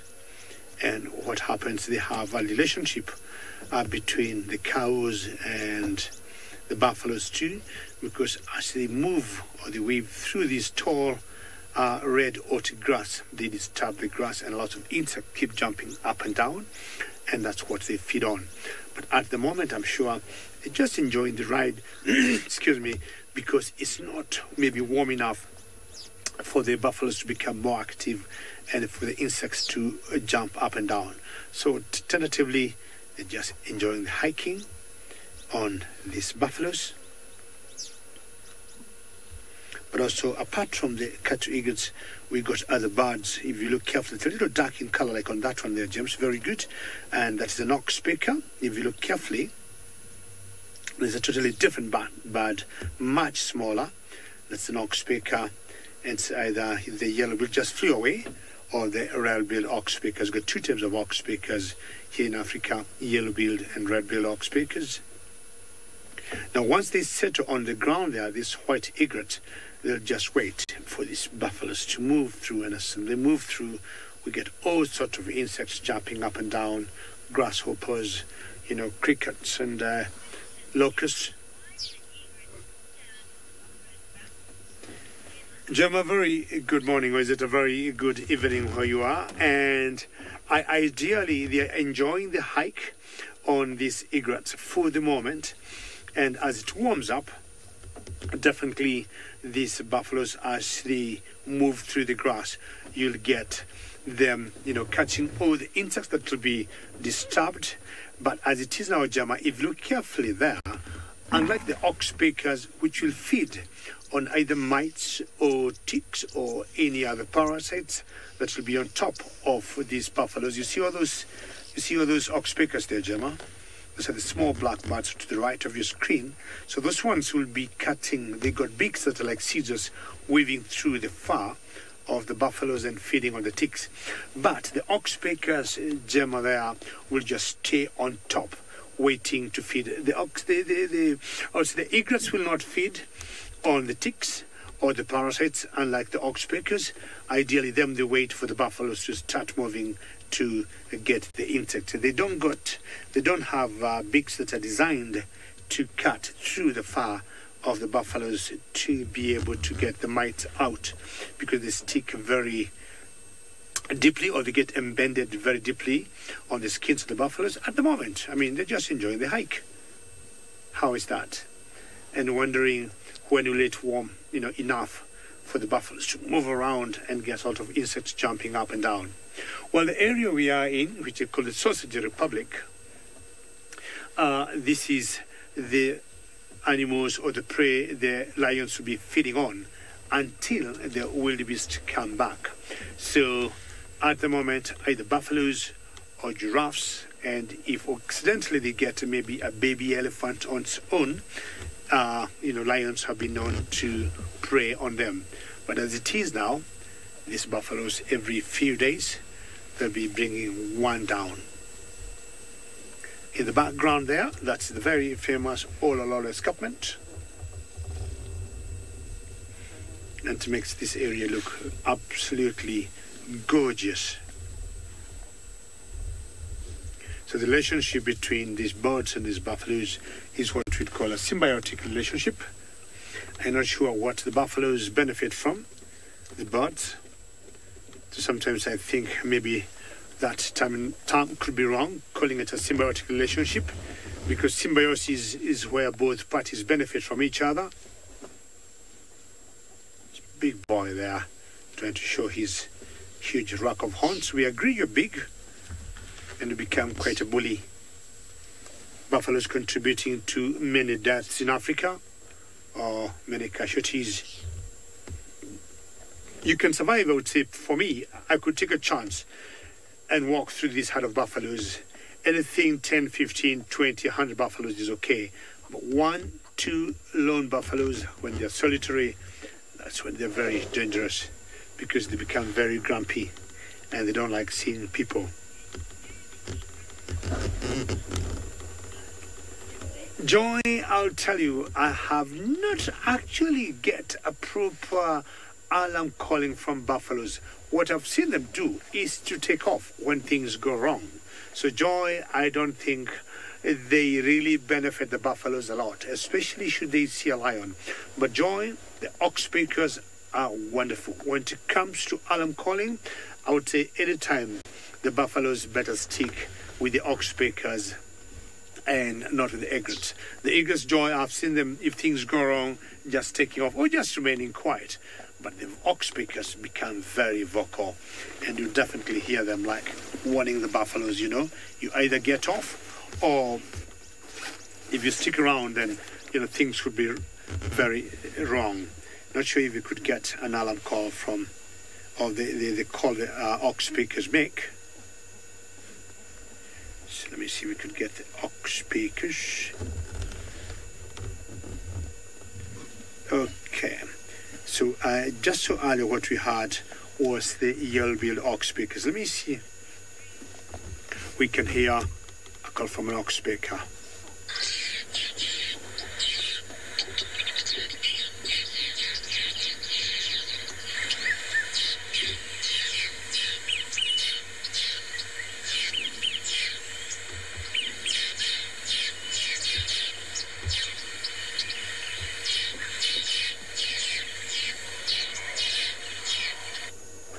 Yes, so that call, the buffaloes will always learn, is time to move and things are not very good. Now, let me see if I could get an egret and see what it would sound like. Cattle egret. Okay, because I haven't had them alarm calling if there's a concern. Now, cattle egret, let's go.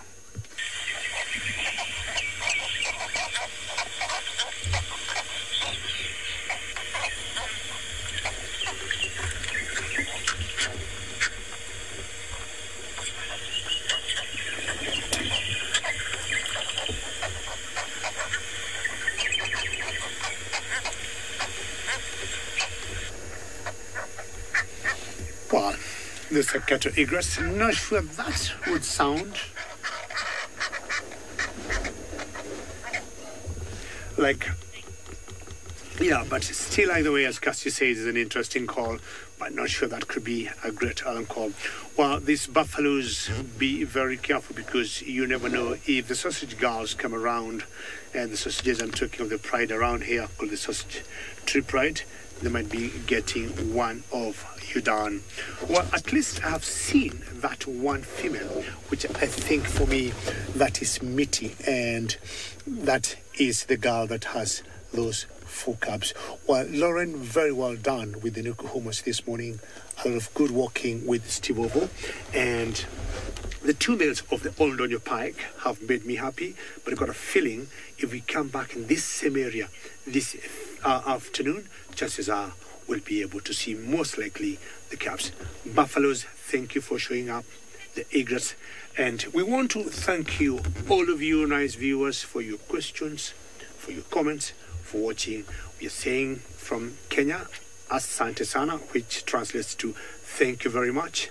And don't forget, we'll be out again this afternoon, bringing you this wonderful experience, both from Kenya and from South Africa. On behalf of all my colleagues, thank you very much and see you later this afternoon. From all of us, goodbye.